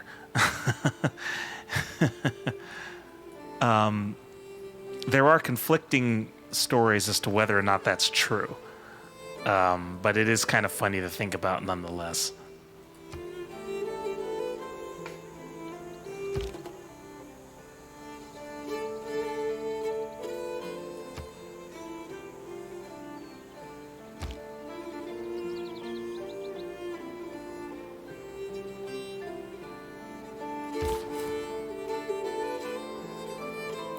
Ah, good. Well, we're in a spot. Yes. Ah, Manchester.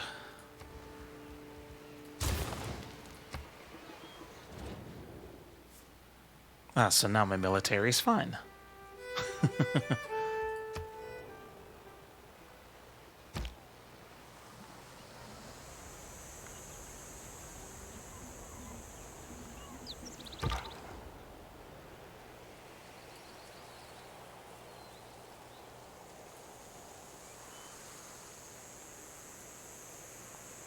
Best offense is a good defense.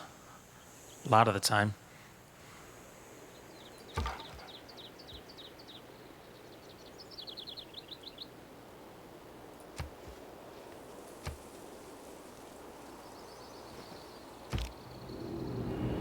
Ah, medieval era.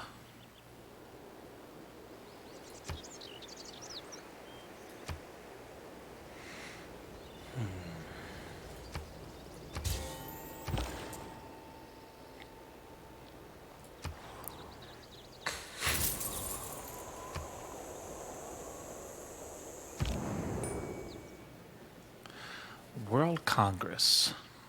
This is a new mechanic in the Gathering Storm expansion. So you get to vote on different resolutions that'll alter certain parts of the game.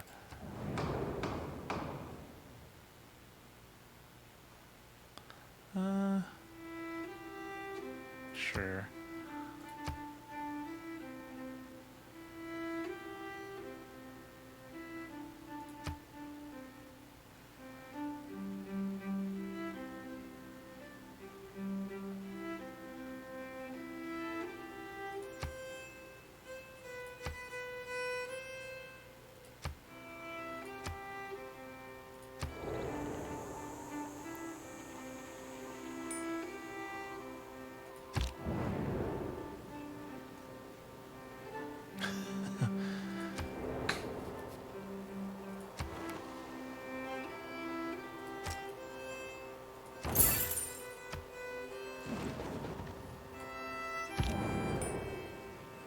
Oh, special session of the Congress. Oh, it doesn't affect me, I guess.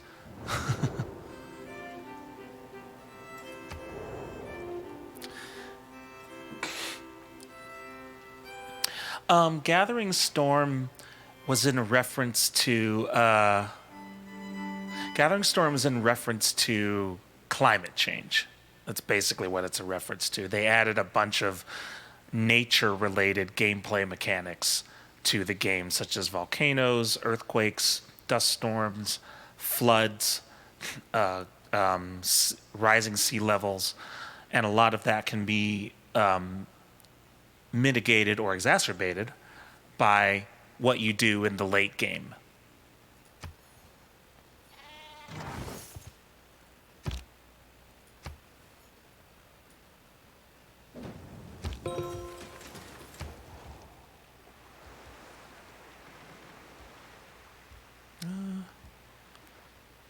Yeah, I'll do that. Well, yeah, I'll do that. So I'm going to build a wonder here. Wonders are other, monuments and stuff from throughout history that can confer very big bonuses to your civilization, but they do take a long time to build.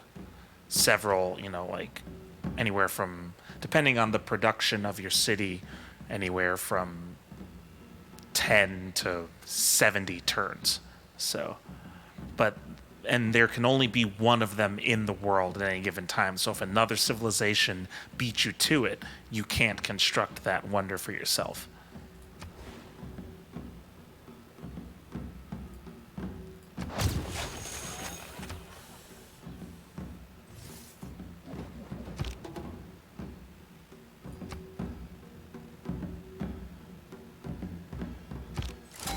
I think I'll get to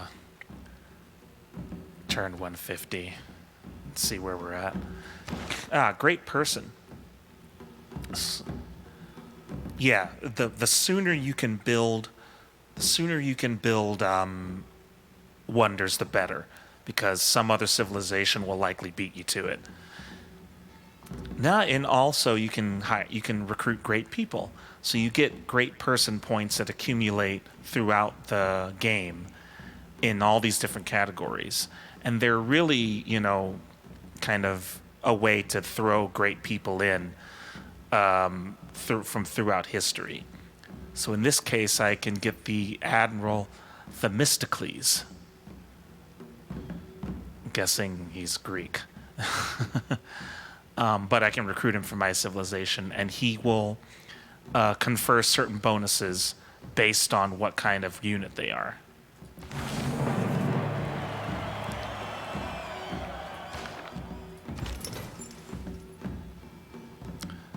So a lot of times you can have them hang around and they can give you passive bonuses or give your units passive bonuses, or you can consume the unit and gain a stronger bonus right away.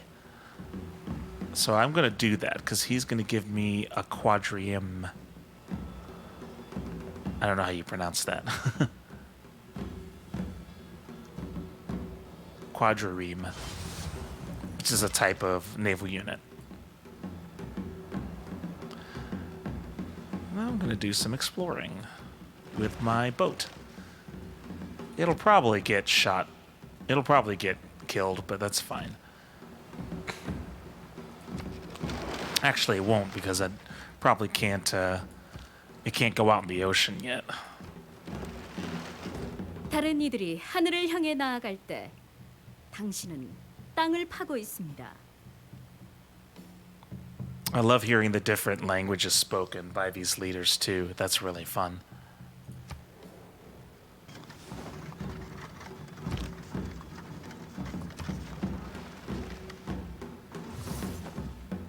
Yeah, I'd never heard of it until I played this game. It sounds like 4 something.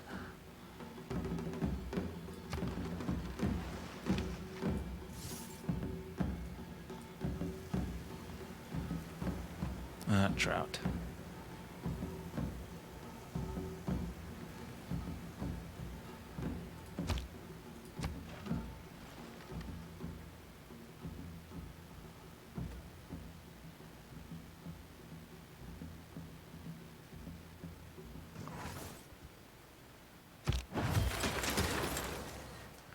All right. Dockyard. Oh. Whoops. Well, Looks like my scout is trapped here between two civilizations. So I'll have to negotiate with one of these civilizations to get my guy out of there.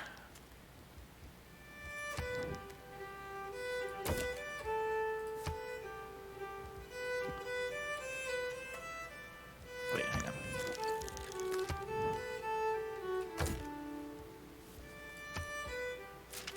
Really? Jeez. Yeah. Okay, so now my... Okay. So basically I had to negotiate with the Swedes to open their borders so I could get my guy out of there. I hope you appreciate this, Scout. Ah, there you go. 4 banks of ores. Quad. That makes sense.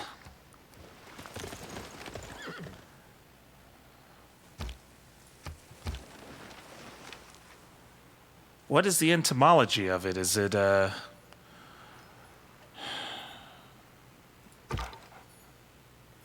I'm not sure what the origin of that would be.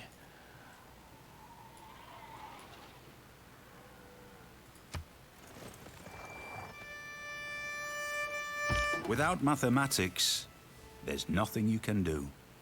Everything around you is mathematics. Everything around you is numbers. Invincibility lies in the defense, the possibility of victory in the attack.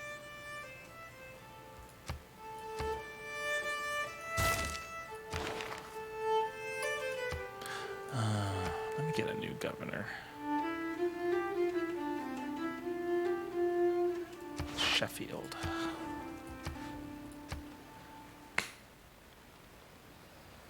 Cool. Hellenistic, so Greek, I guess? Yeah, Greek.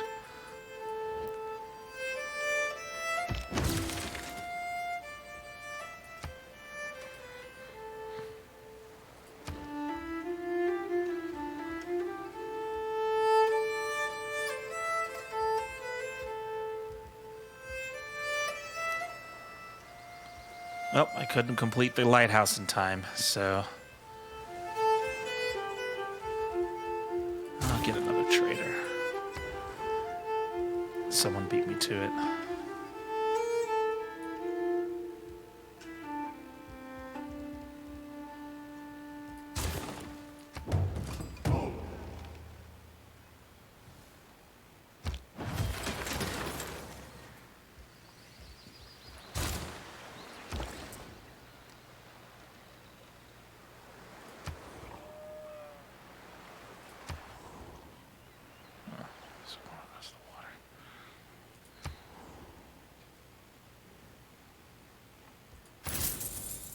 Nice. Interesting. I guess that would make. I guess that makes sense.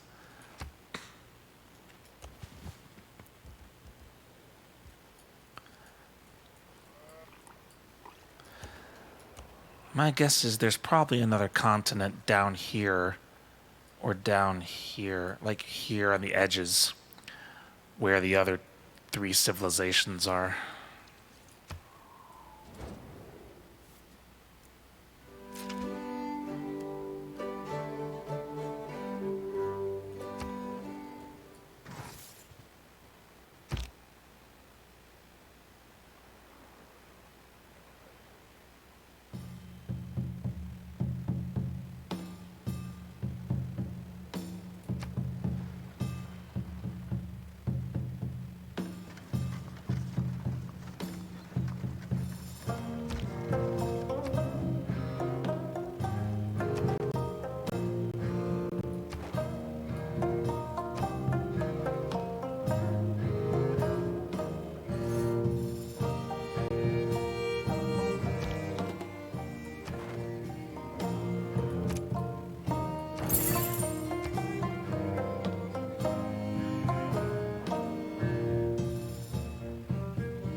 Yeah. Yeah, Civ was one of the first, and arguably the most popular 4X game. There are a lot of different types today, especially, there are a few that get lumped in. Games like Sins of a Solar Empire get lumped in sometimes. But yeah, typically games like Civ. There are real-time strategy versions too of 4X games.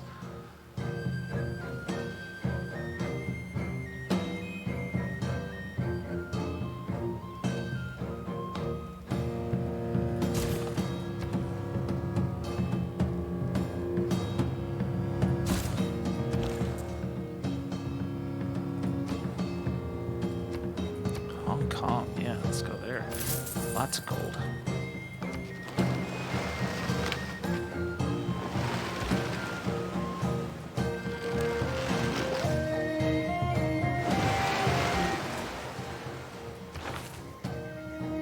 Another admiral.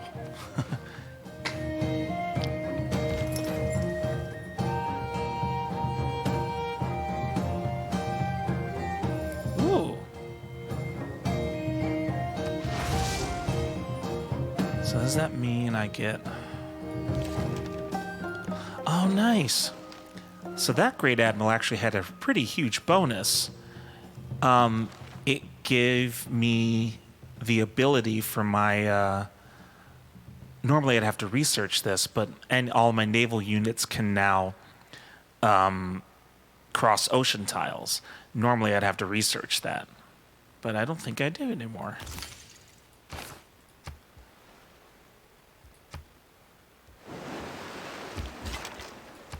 Cool.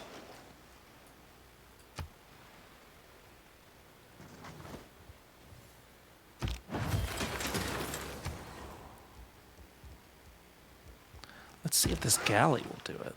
Oh, sure will.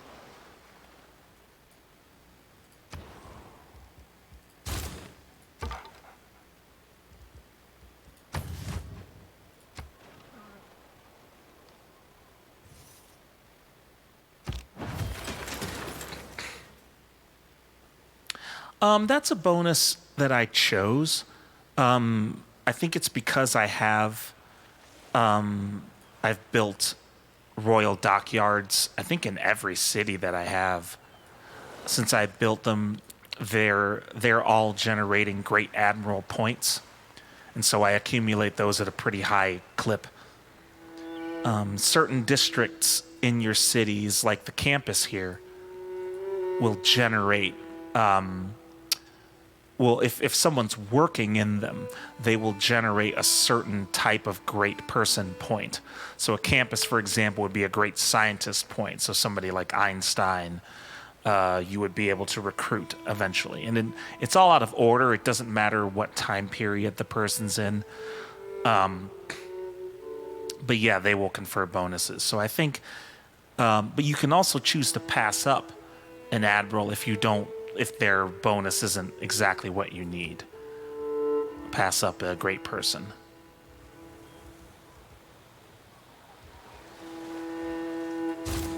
Another archer.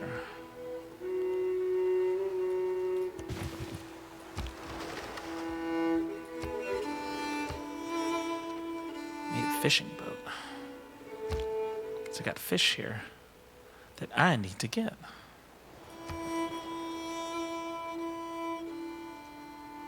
Looks like the Koreans and the Swedes have made peace.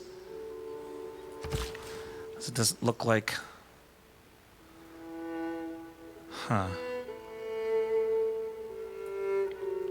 Looks like Koreans might have gotten one of Sweden's cities.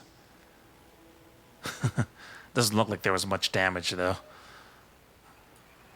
Which is probably why the war is over.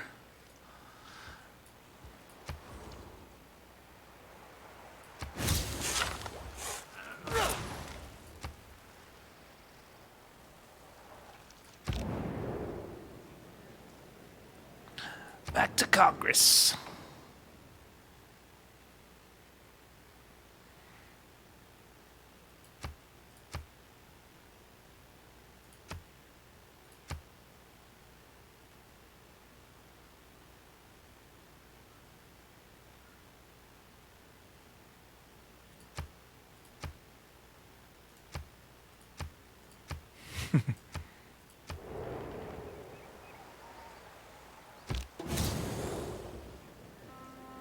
Oh, interesting. I cannot imagine any condition which would cause a ship to founder. Modern shipbuilding has gone beyond that. Captain E.J. Smith, RMS Titanic. Famous last words.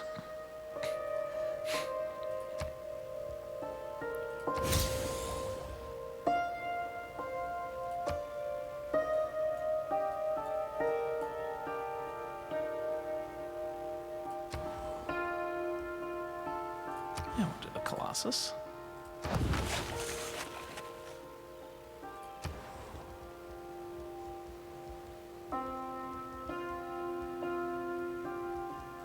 Oh yeah, you guys need amenities.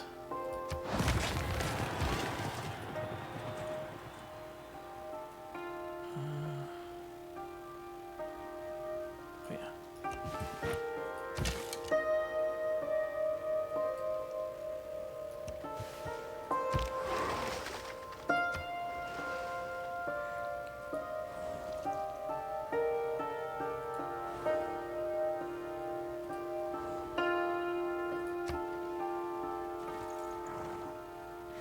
Looks like we've got some religion spreading going on here. Protestantism. Religion's another mechanic, but you can use it to win the game.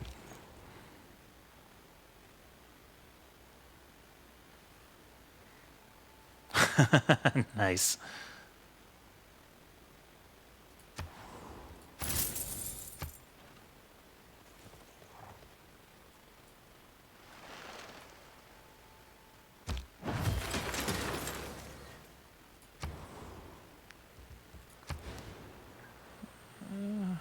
Campus here.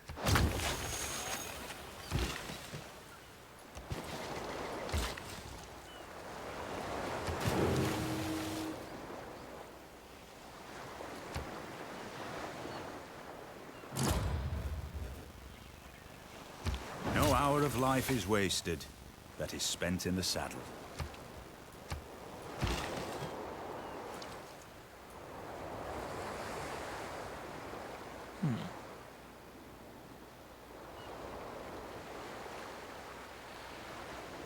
I guess I don't need it for that.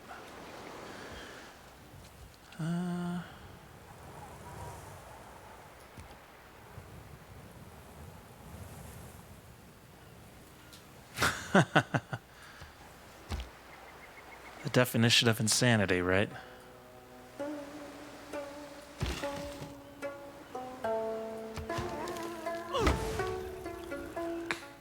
All right, 2 more turns, then we'll stop there.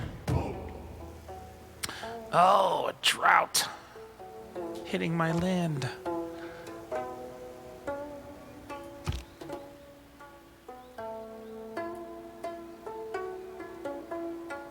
That's okay, I'm near water. Usually the disasters don't even affect me, but that's the first time they have. Guess I'm prudent enough.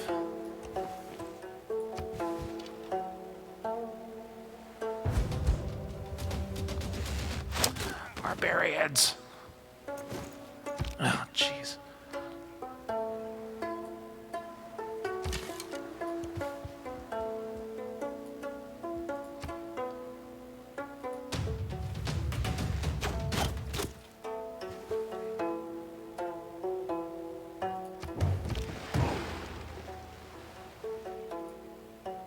Oh, got a warrior right here.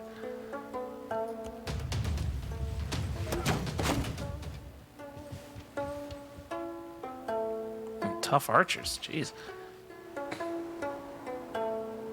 Yeah, I figured this quadrium would.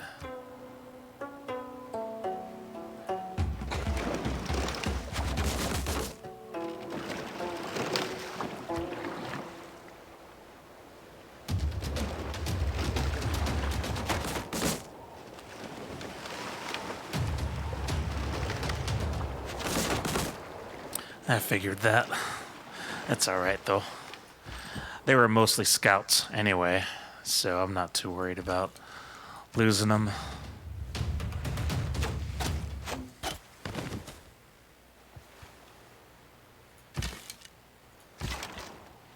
Yeah, fine. And that was a free unit anyway.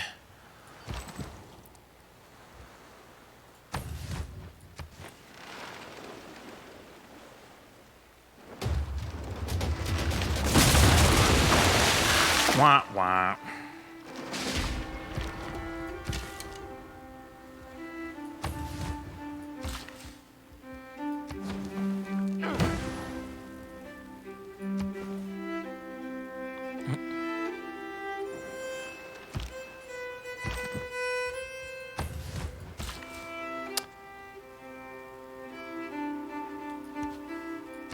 Do that. Aha! Piece, pound maker. They sank my battleship. Ah, the Kree Nation.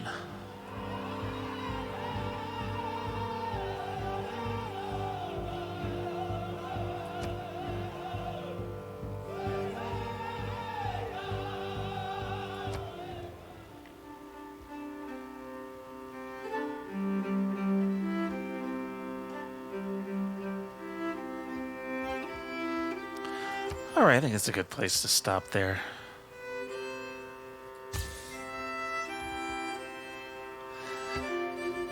So as you noticed, the music in this game is really cool. I really like it. It fits the game well. And again, if you spend as much time with the game as you do with Civ, then you better hope the music's pretty good. And they really made it work, especially in Civ 6. They did a great job with the voiceover. Sean Bean did a fantastic job with all this voiceover in the game. It's really, really cool. It's a really cool game. I like it. Again, I'm terrible at it. But, yeah, there's definitely... there's a phenomenon in the game. It's kind of funny. Civ tends to make you want to play one more turn each time. It's kind of funny. They even call it that, one more turn.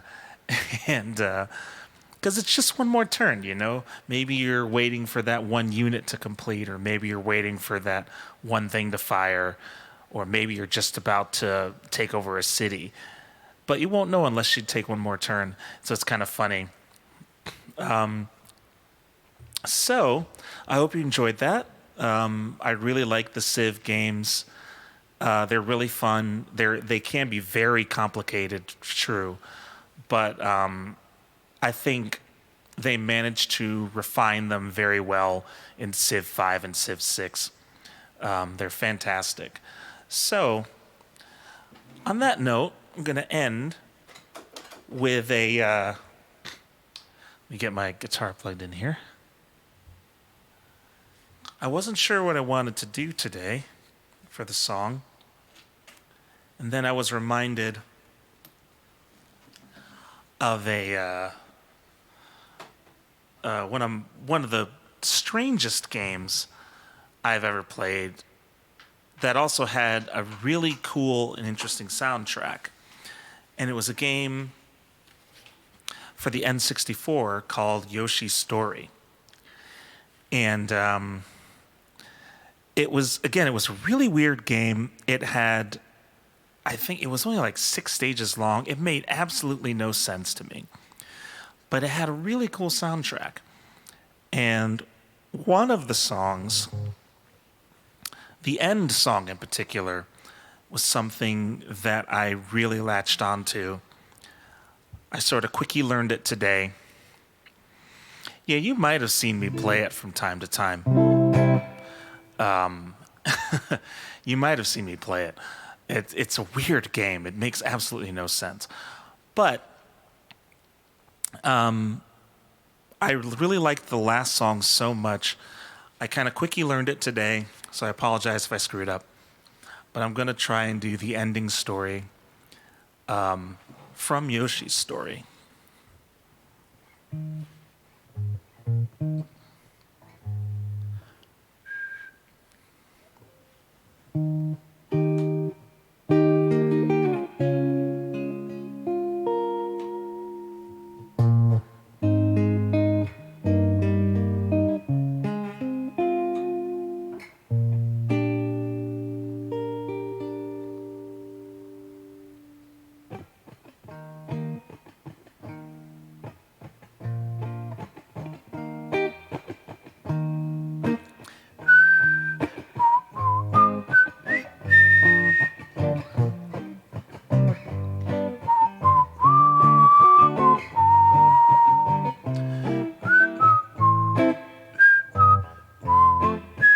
I'm trying a different key.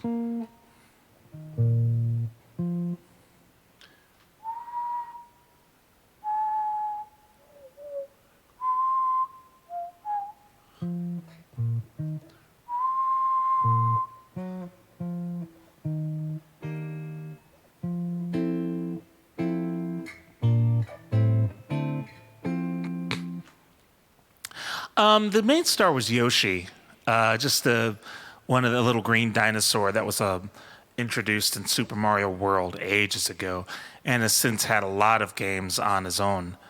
But yeah, it is a weird character, and again, the Yoshi's story in particular is a really weird game, but it had some really cool music. I'm gonna try this again.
Well, that'll do it for tonight's music and game show. Thank you so much for hanging around. Thank you for the stars. Thank you for the follows. You can catch the show. I'm trying to do it every Tuesday as much as I can. Schedule pending. And you can catch it on Facebook, Mixer, or Twitch. Just search for Music in Games Online. And thanks for the kind words. Thanks for the support. I appreciate it. So the next show, I believe, I got to look at the schedule again. I can't immediately remember what it's going to be, but the schedule will be up on Facebook. I'm going to work on putting a schedule up on Twitch as well, so my Twitch friends can see what's coming up when. I'll probably come back to do a little Civ tomorrow. Just kind of seeing how it's going to go, see if I can actually win that game. I might do that. Or I might stream something else, who knows. But anyways, thank you all for joining me. Hope you have a wonderful night. I'll see you next week.